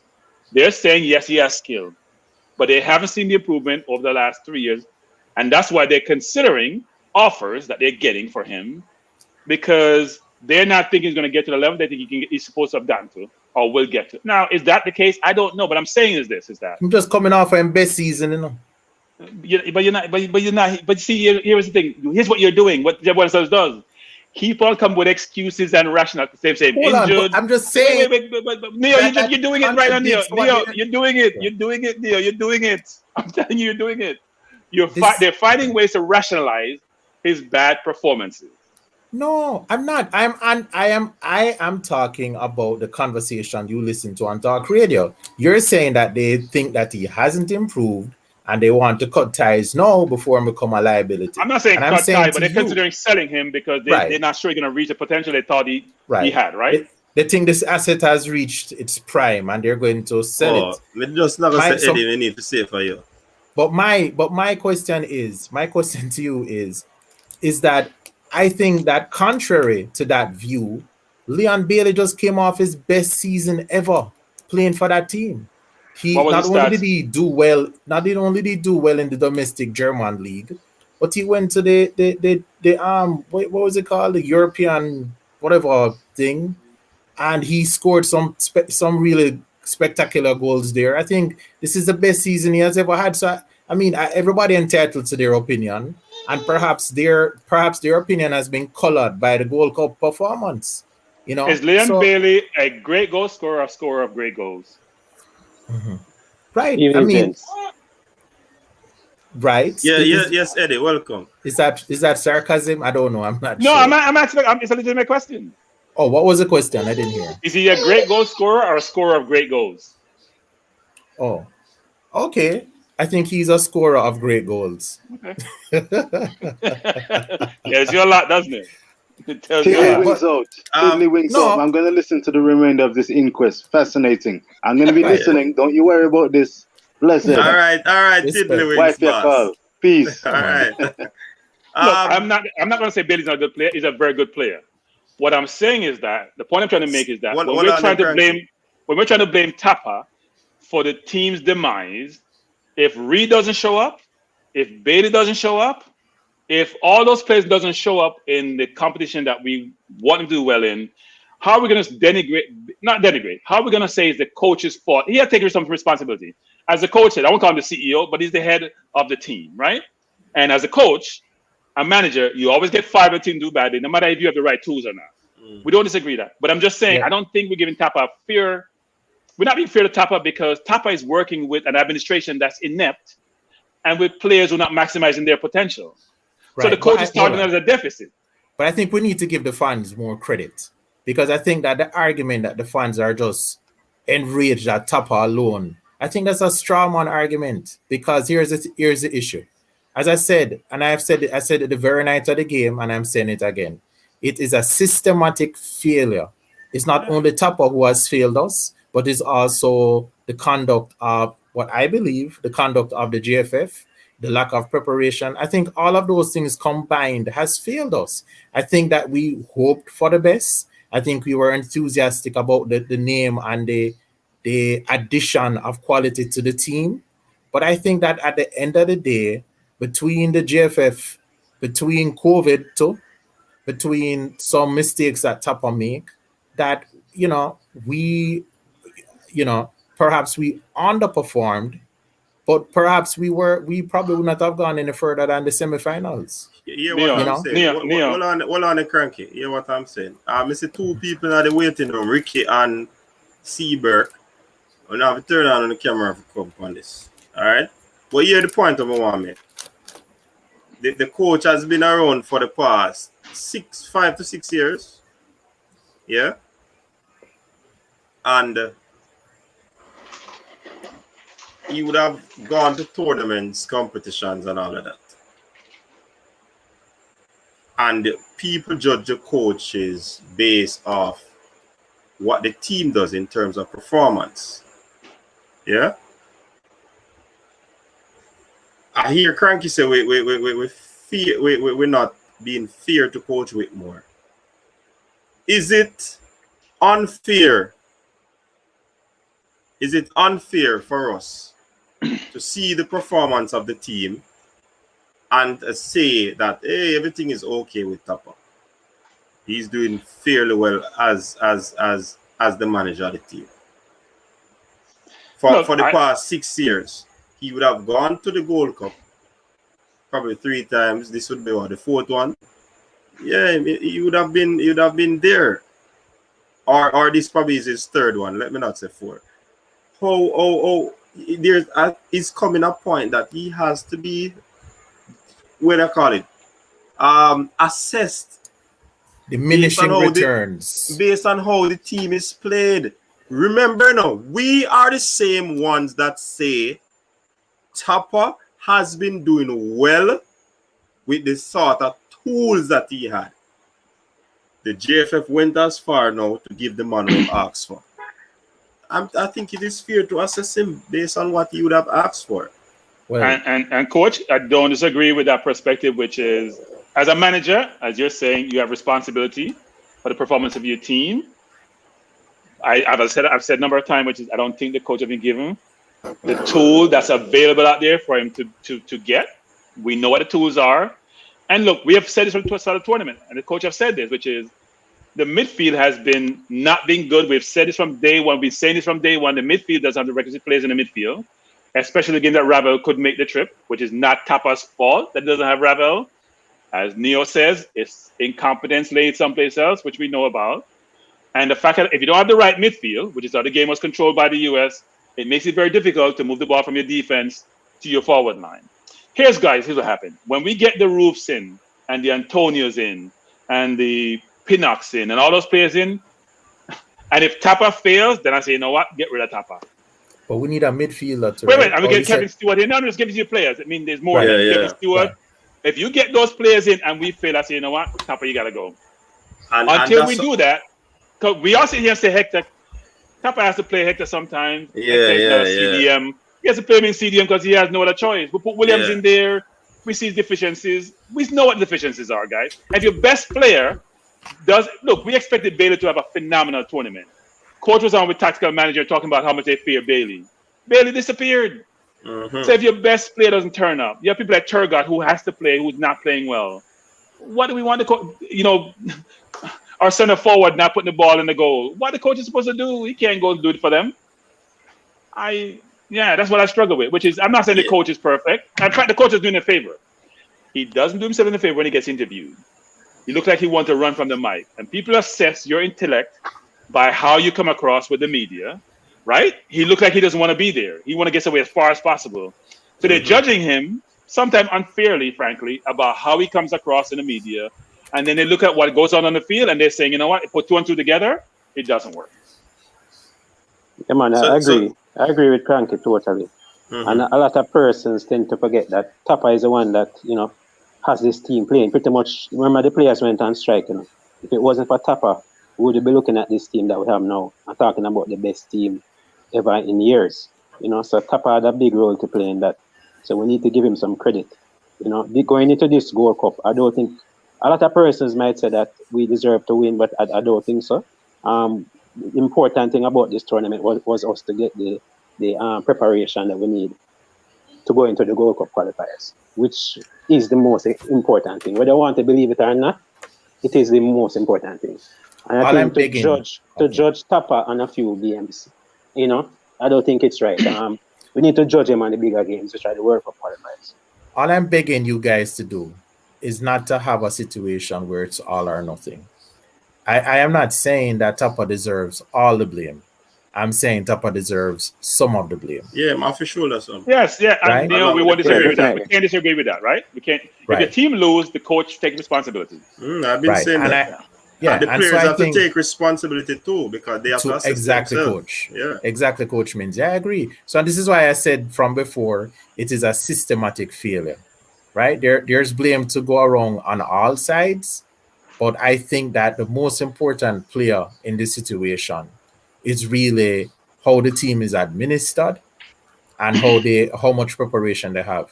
I am being told that the team will not have a chance to meet up before the first World Cup qualifier game against Mexico. Yeah, in Mexico City. Yeah.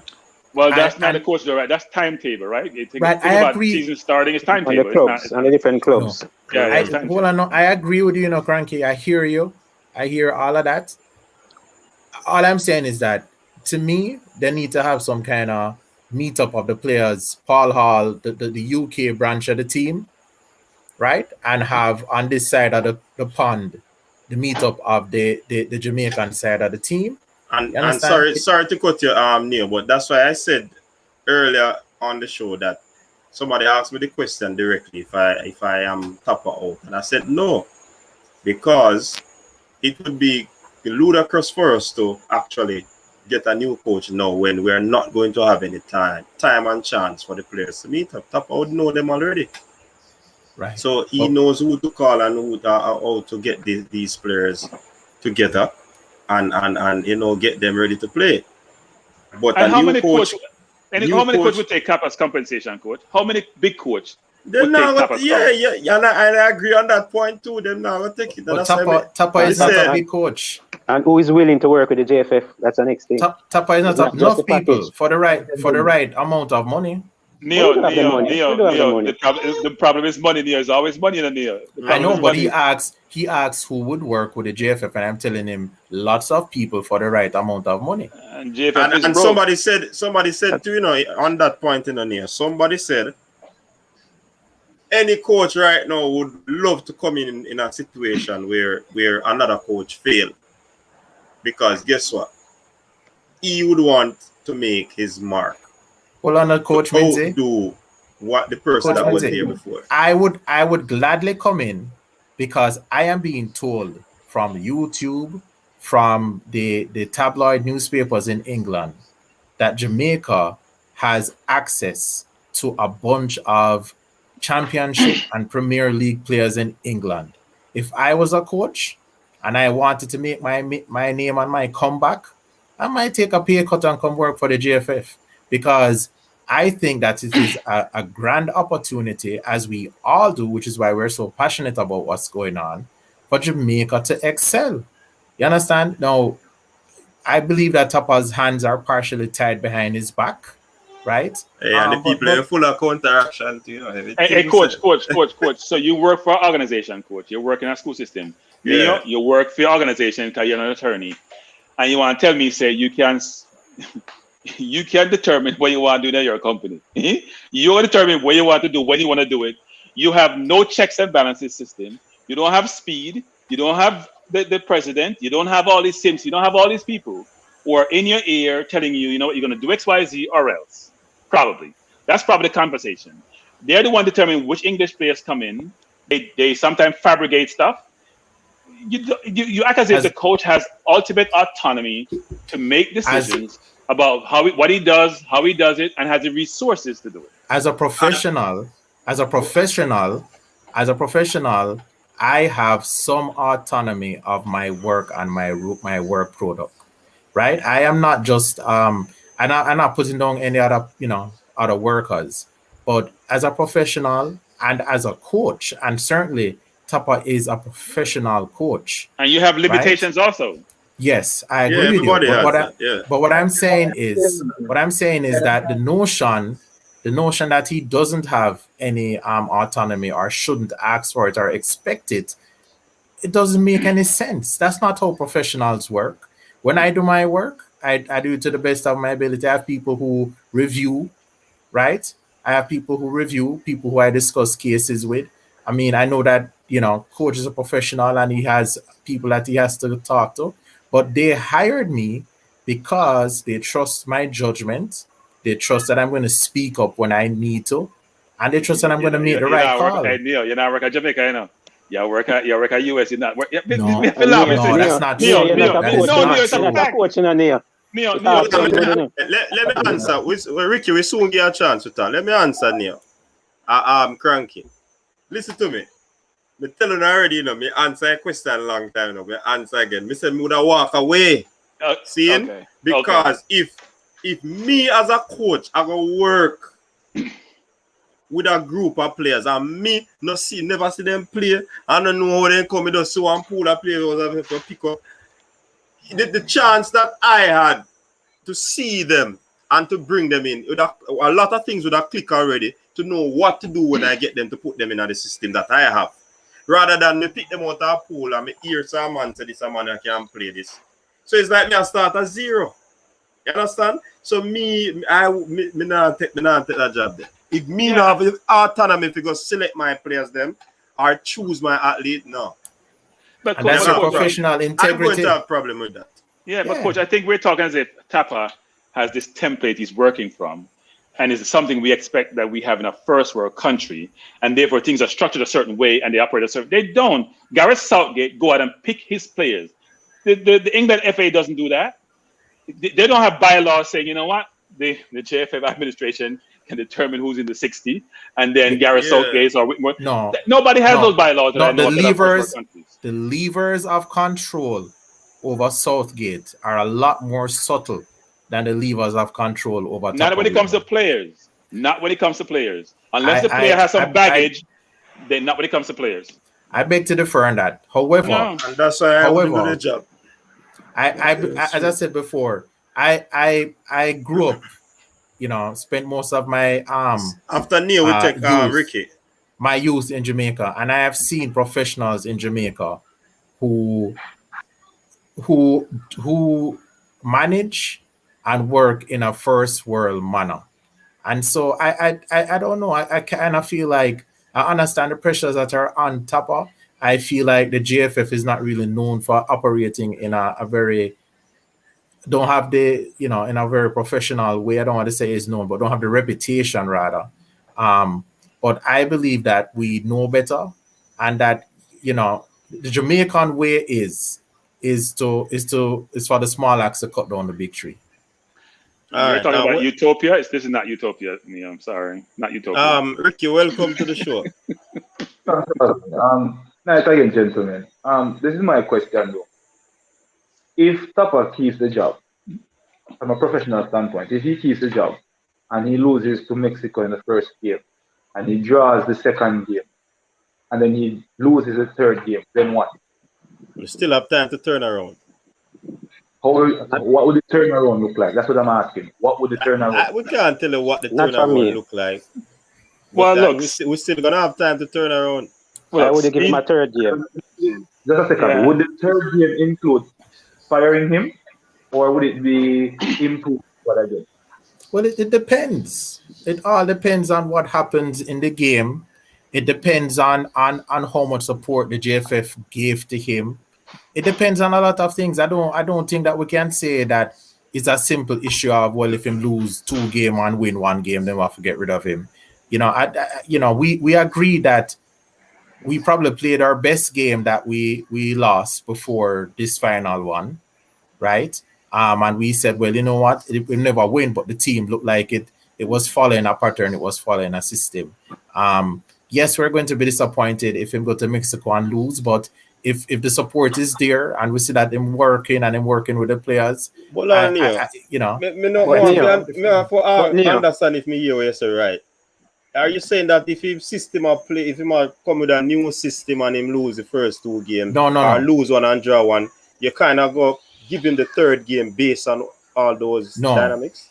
No, what I'm saying is, if I observe in the Mexico game, right, an improvement in the player system of play, if I observe a better team who go to Mexico and lose, because listen, Mexico is a big team, you understand? But if I observe that the team has made some sort, right now looking at the team in the last game that we played against USA, I think I see signs of regression. I don't see signs of progress.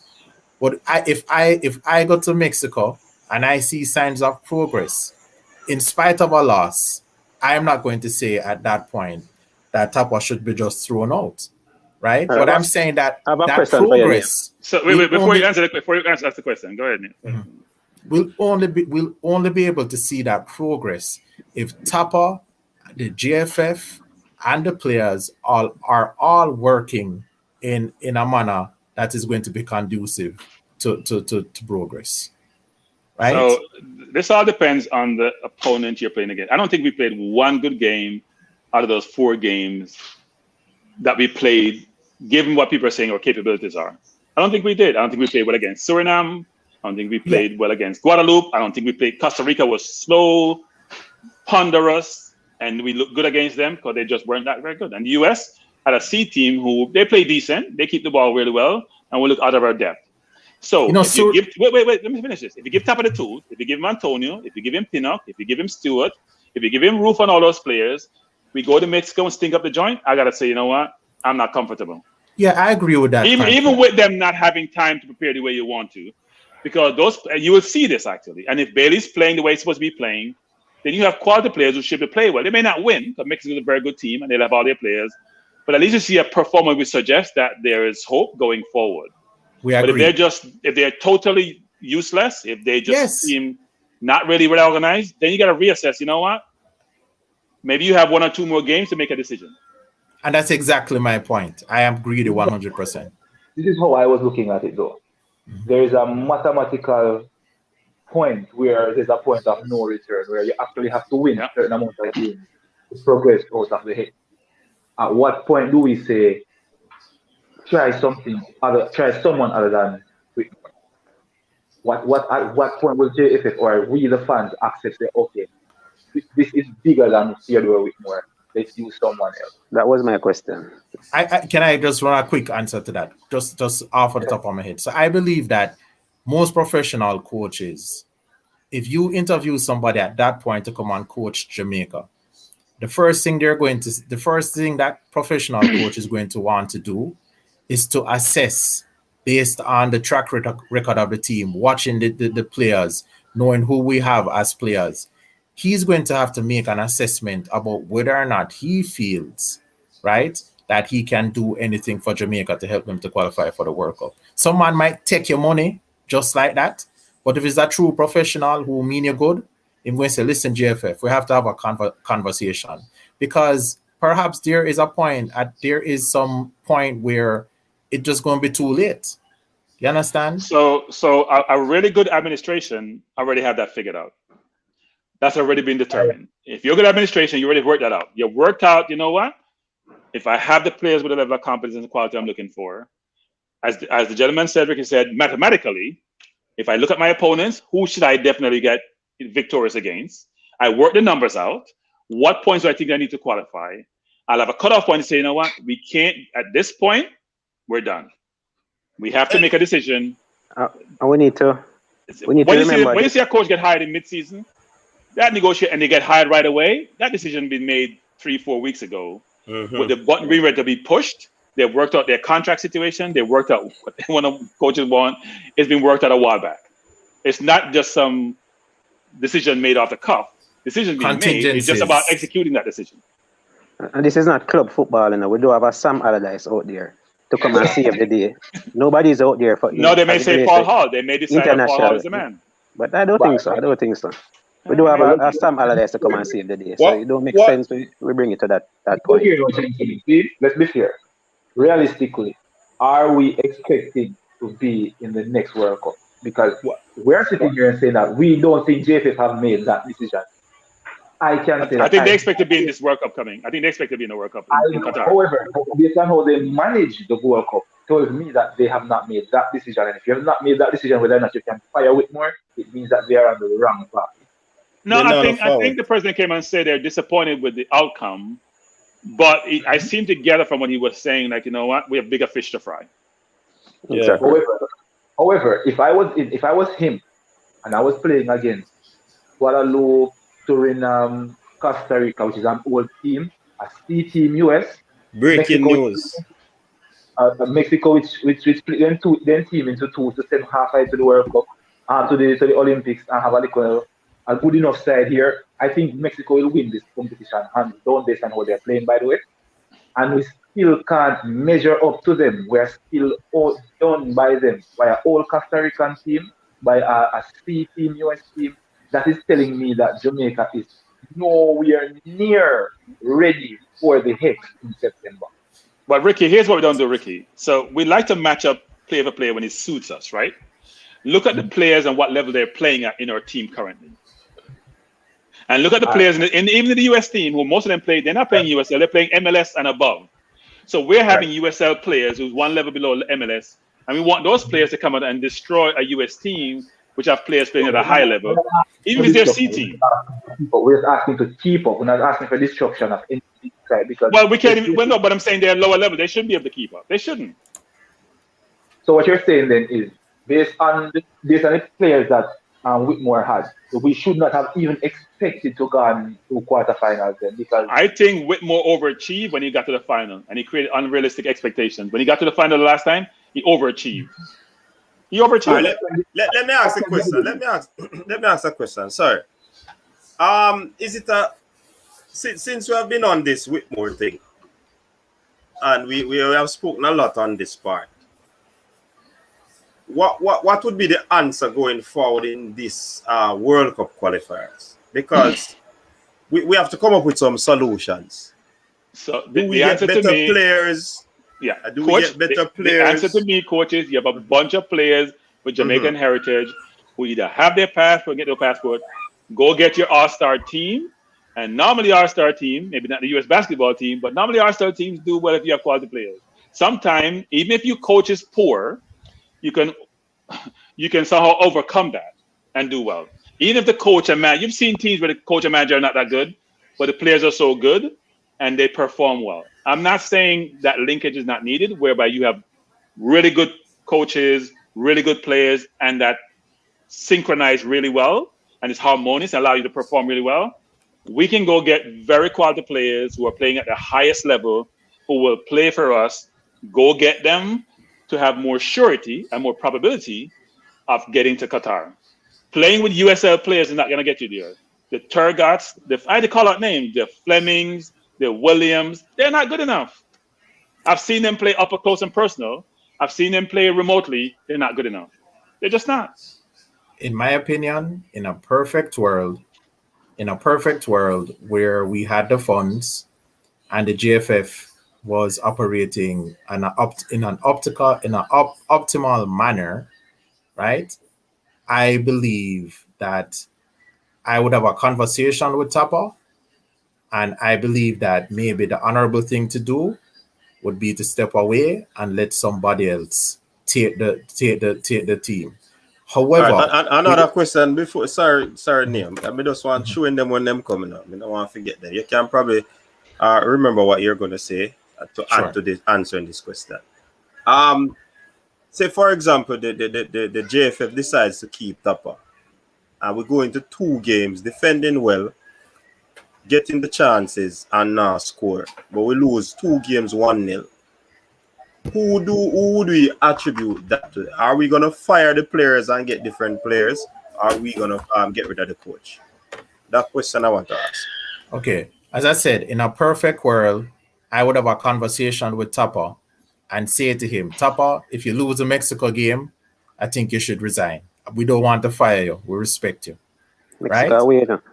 Yeah, I agree. So that's what I would say to him. But we don't live in a perfect world. That one they kind of tough, Neil. Mexico away, no? Yeah, that one they kind of tough. If you We're have not put him on the spotlight, but they tell him before, yeah. Okay, maybe not the Mexico game. The next home game. If Panama. We lose the next home game. What are the 3 games? What are the first 3 games? I know we have Mexico. What are the first 3 games? Then we have Mexico and the United States. No, Mexico, Panama. I don't remember the 3rd game. Still the Honduras. Panama away, right? Is it Panama away or at home? At home. Okay. Right? But what I'm saying is I would have that conversation with him and say, I think you should resign. But we don't live in a perfect world. The JFF is going to tell us that they don't have the funds. And also you have to consider what is going to happen when you get a new coach and everything is disrupted. There is no guarantee that the new coach is going to be coming and perform a miracle right away. So I mean, it is a decision that is going to be given a lot of thought to. It is not so simple. But as I said, for me, in a perfect world, 2 things would happen. Tappa would either come out and say, this is business time. This is what has been happening. I don't have full autonomy over the selection of my team. I don't have full autonomy about who plays in what match. And if they're not going to give that to me, I'm going to walk away.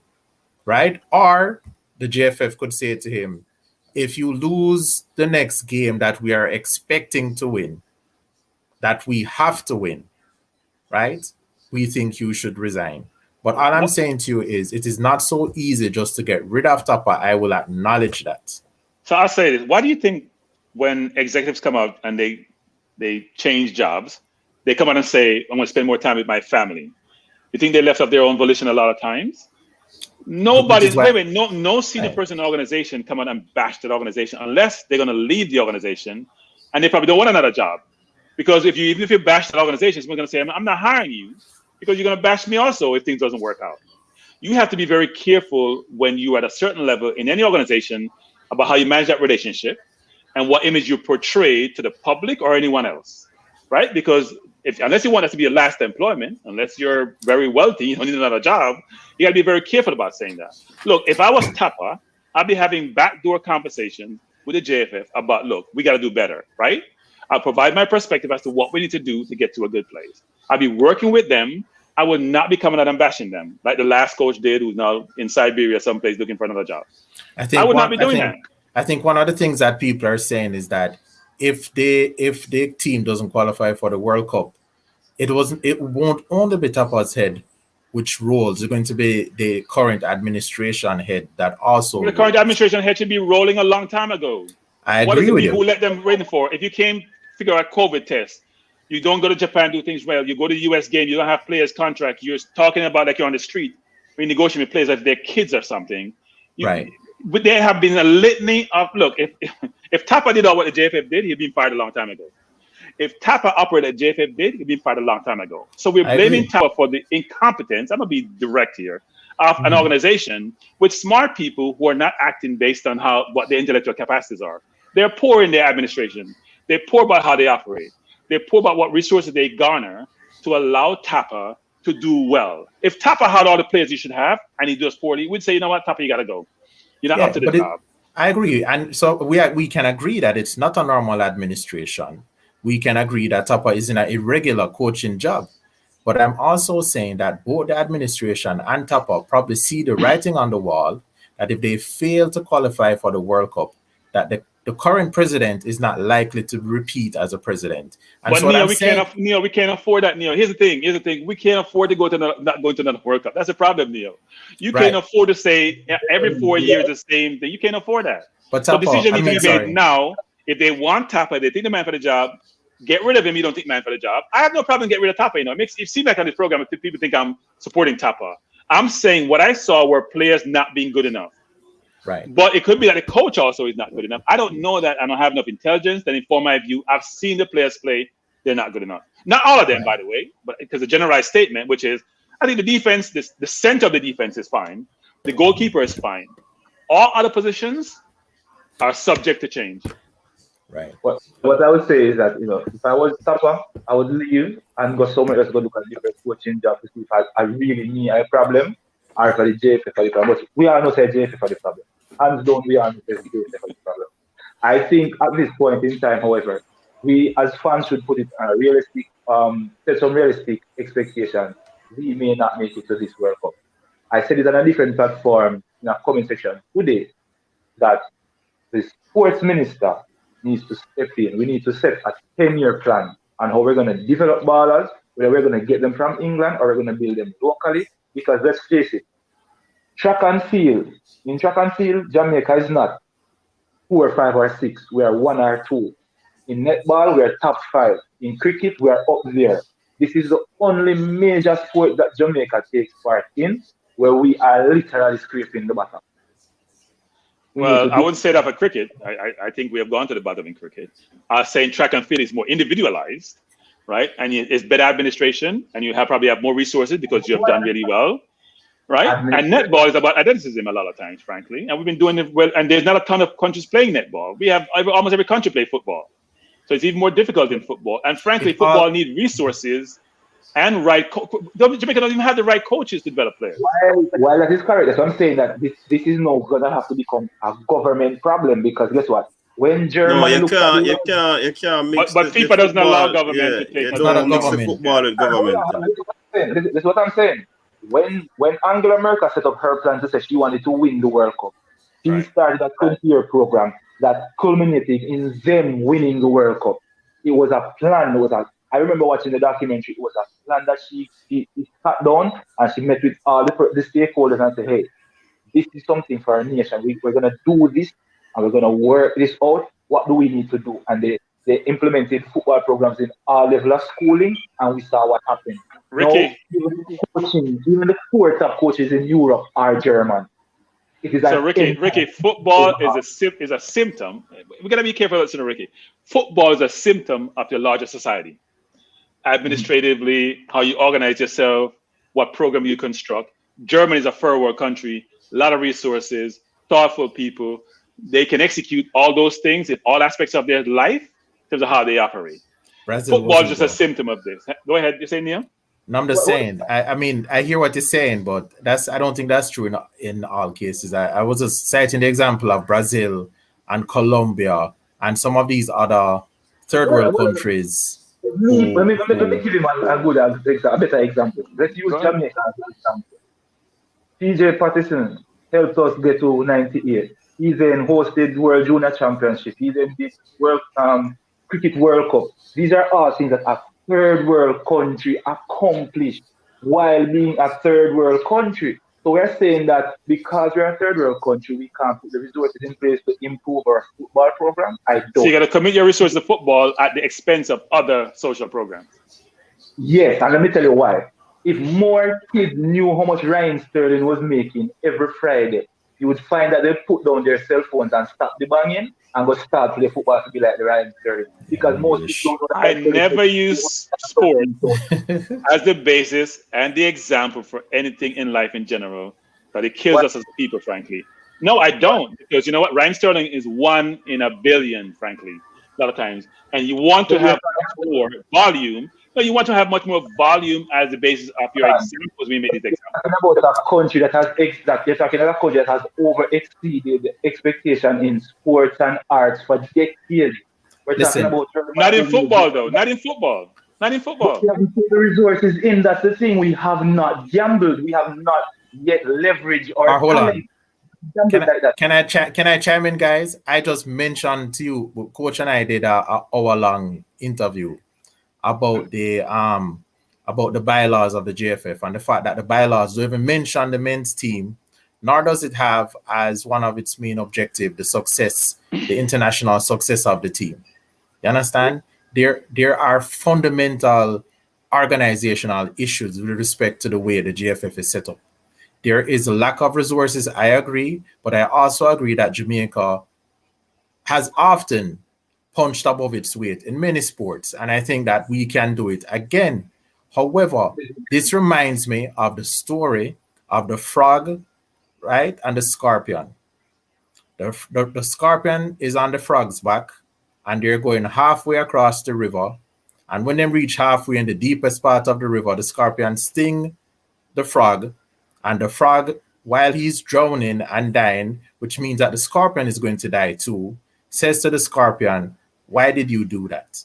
And the scorpion says, "Boy, I'm a scorpion. That is what I do. It is in my nature." The same thing is happening here.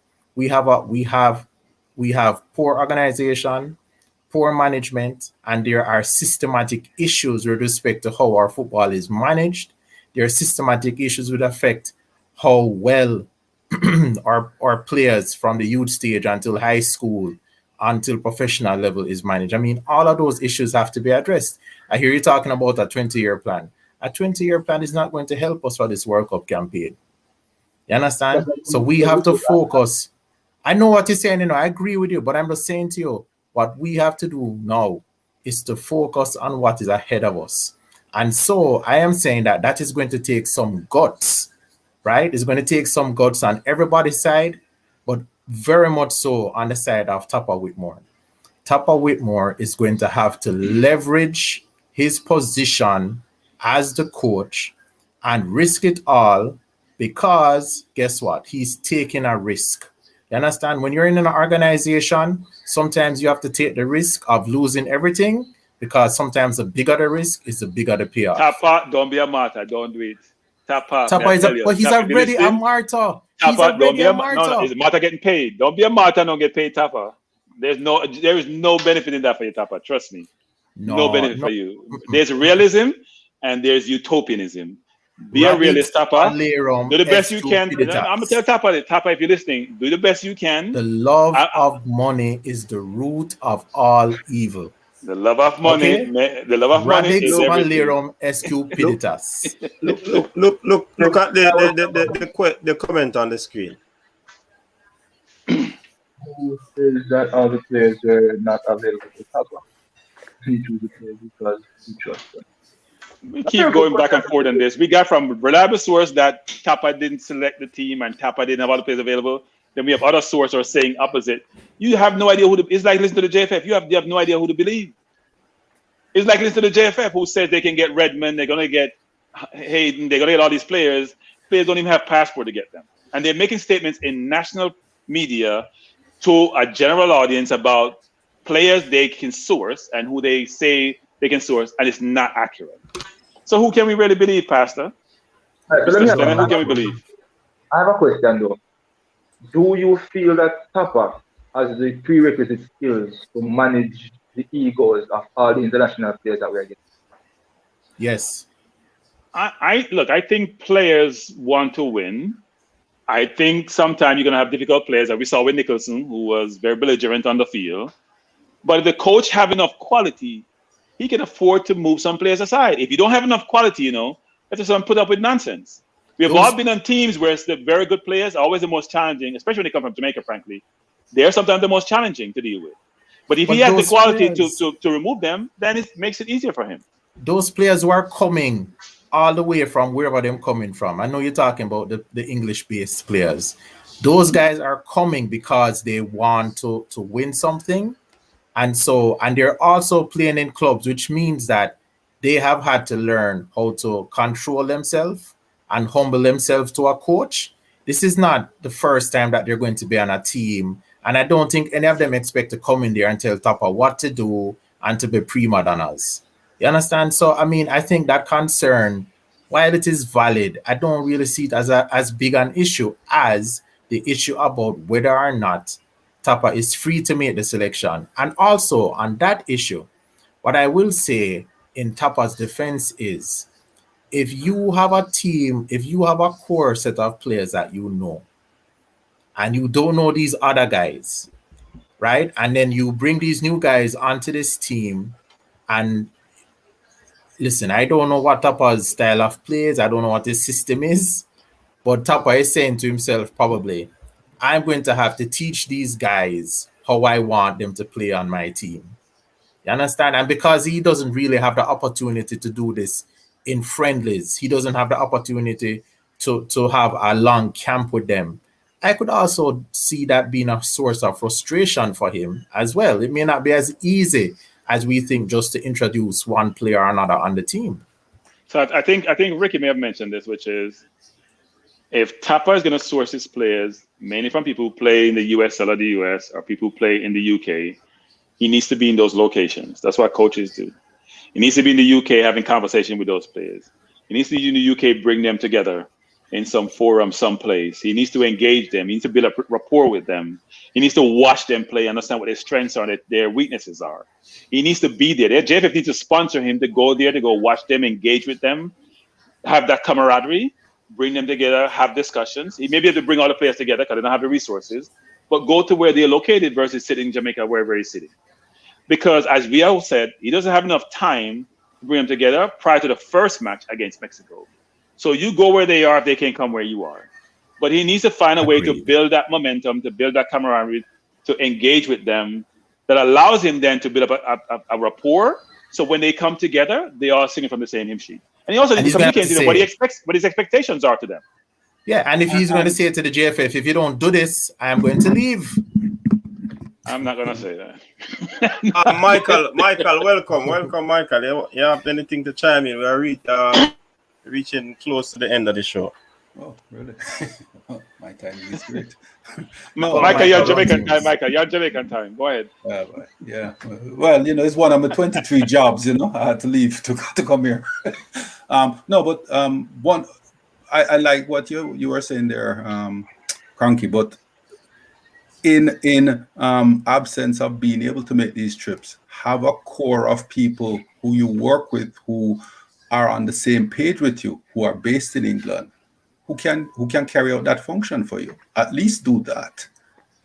He for heaven's sakes, the man played in England for how many years? He must have access to some sort of network of people who can act in that. So I refuse to believe he doesn't have something like this already. Sources tell us that he does. Exactly. So if he does, my thing is, one, are these people actually competent? Two, have they been engaged or not? It's one thing to say they exist. Have they actually been engaged? Because from what Devon says to us, he uses one agent, or the JFF uses one agent. Has the JFF basically said, this is the route we have to go and your personal network is irrelevant? These again are the type of things that, would allow us to know really how he's going forward. Boy, Fort, I look better than you, man. Rum, come back with the tiddlywinks. Tiddlywinks is back. Yeah, people. Yeah, man. A very good discussion, a robust one. Hearing all the points, the point of view, and all of that. I mean, but at the end of the day, we can't make the final decision. I don't know how much we will influence that decision, but trust me, there's a divide in the comment section in terms of Tappa. 3 the hard way. Tappa in, Tappa out, and where next one?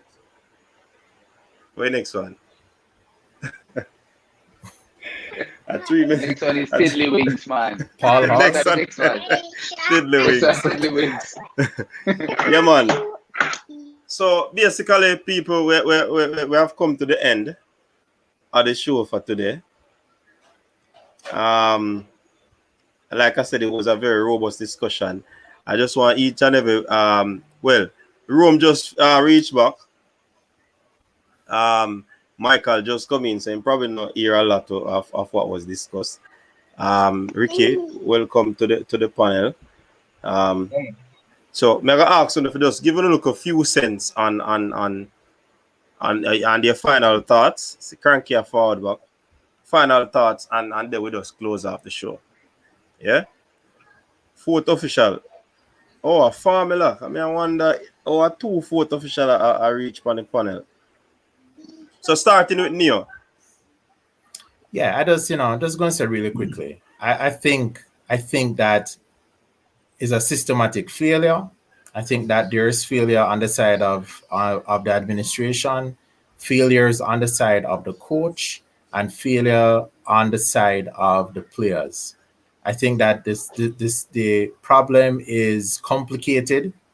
It is a hard problem to solve. I don't put it beyond us to be able to solve it, but there are no easy answers, right? And that's just my opinion. All right, Ricky. Well, for this World Cup, I'm not. Hold on, Ricky. Hold on. For persons who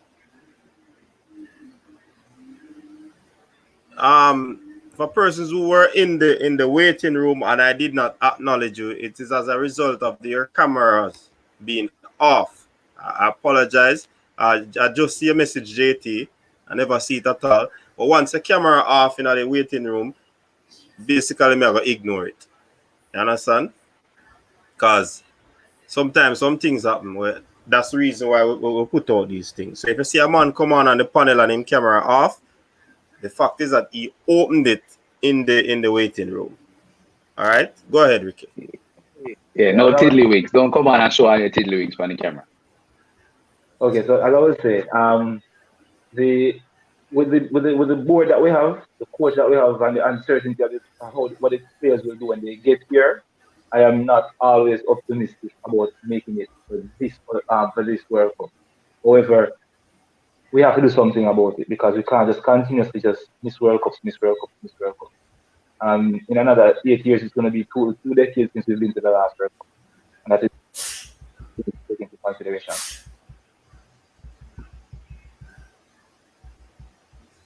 Cranky. Yeah, I must say this is JFF 101 times. Go get the players.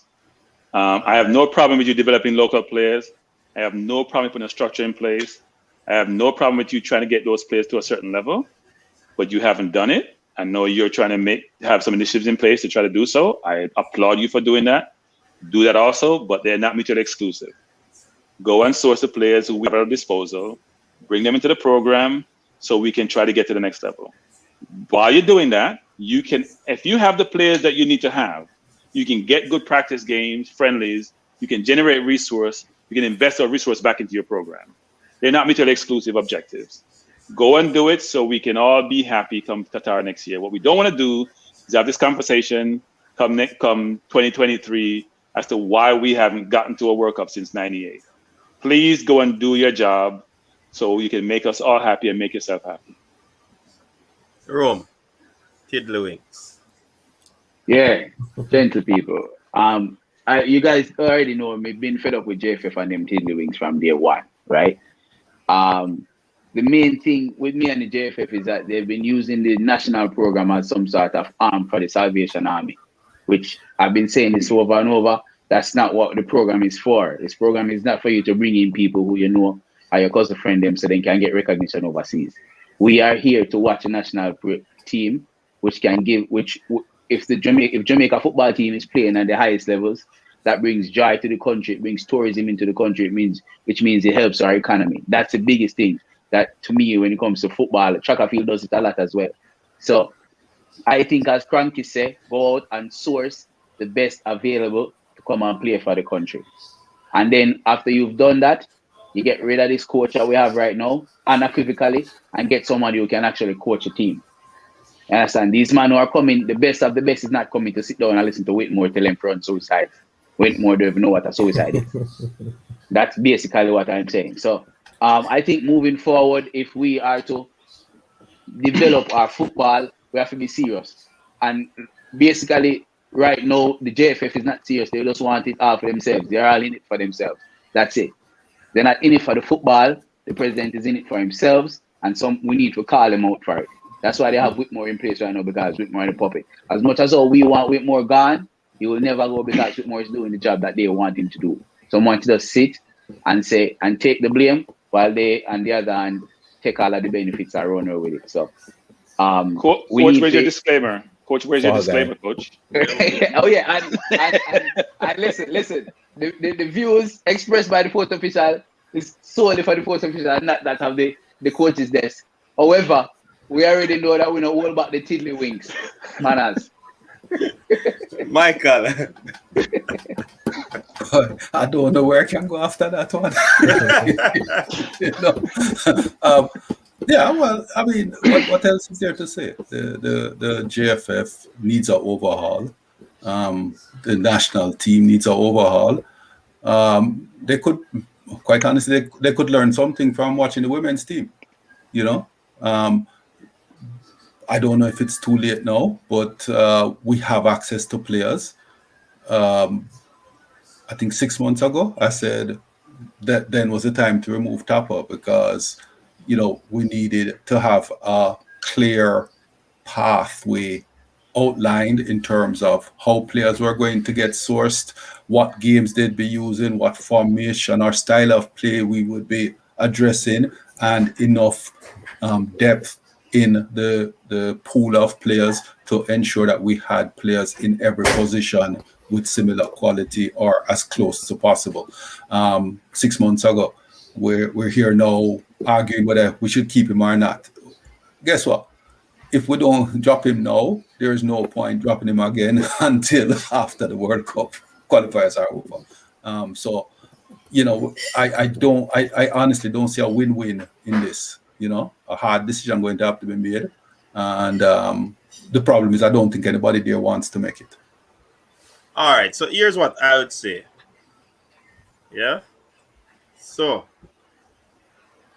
there has been an issue, a situation where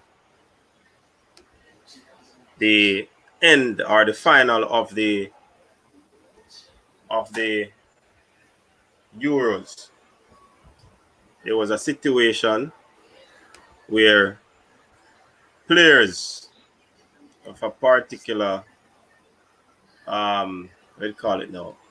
I want to choose the right word, Me choose it for you, a black player. A particular color, yeah.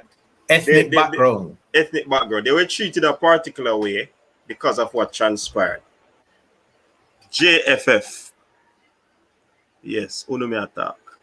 Uno just use this opportunity to go aggressively to try tell these players, don't let this thing get stale. It's fresh now. It's still fresh.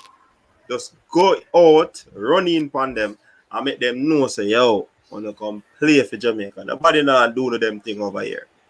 All the man them might say is that you're probably not good, but they're not calling this and not calling that. So drop all of the tiddlywinks and just run over and get the players so you can give the coach so the fans can go easy upon him.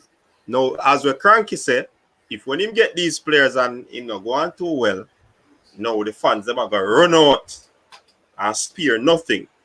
Yeah? So JFF, may I ask you, cut the tiddlywinks and go and get the players. It's an opportune time now for you to do that. Big up yourself, coaches, this family. Thanks for tuning in, everyone. Big up to Ricky who jumped off. Big up to Sports DTM. Big up to Rome. Big up to Stan Cranky, resident. Big up to Neo resident. Michael is a resident. Rome again is a resident. Big up to the comment section. Big up Jerry Anyweather, Ian Campbell, Fresh Gather, all of the massive in the comment section. Thanks for tuning in again. This one was one that was not planned. Yeah? But we just jump on and we had to talk about this. So, we'll see you on the weekend. Yeah? And we're definitely looking forward to see the Catchy Shubi Boss roll out. Because he have a lot to say. And we definitely want to put that little debate there together. Stan Cranky versus Neo versus Catchy Shubi. We want to drop that debate there. So, we're going to put things in place, people, so we can get it together. And thanks for the persons who have subscribed to the channel. Thanks for the likes of this video. Big up yourself. Just continue to show the channel love so we can get away from the tiddlywinks. You know what I mean? Hey, that word the body, Hey, Richard, big up yourself, Richard. Alex, big up yourself. You're on. Like I normally say, people, stay safe. Peace out. Tiddlywinks. That's funny. Well, hold on. You know, stop it here, gentlemen. We just look for the thing before. Your style and your ever make the city rock, they must say the season come out with a bang. Coach Minzy, best round here. Remember that.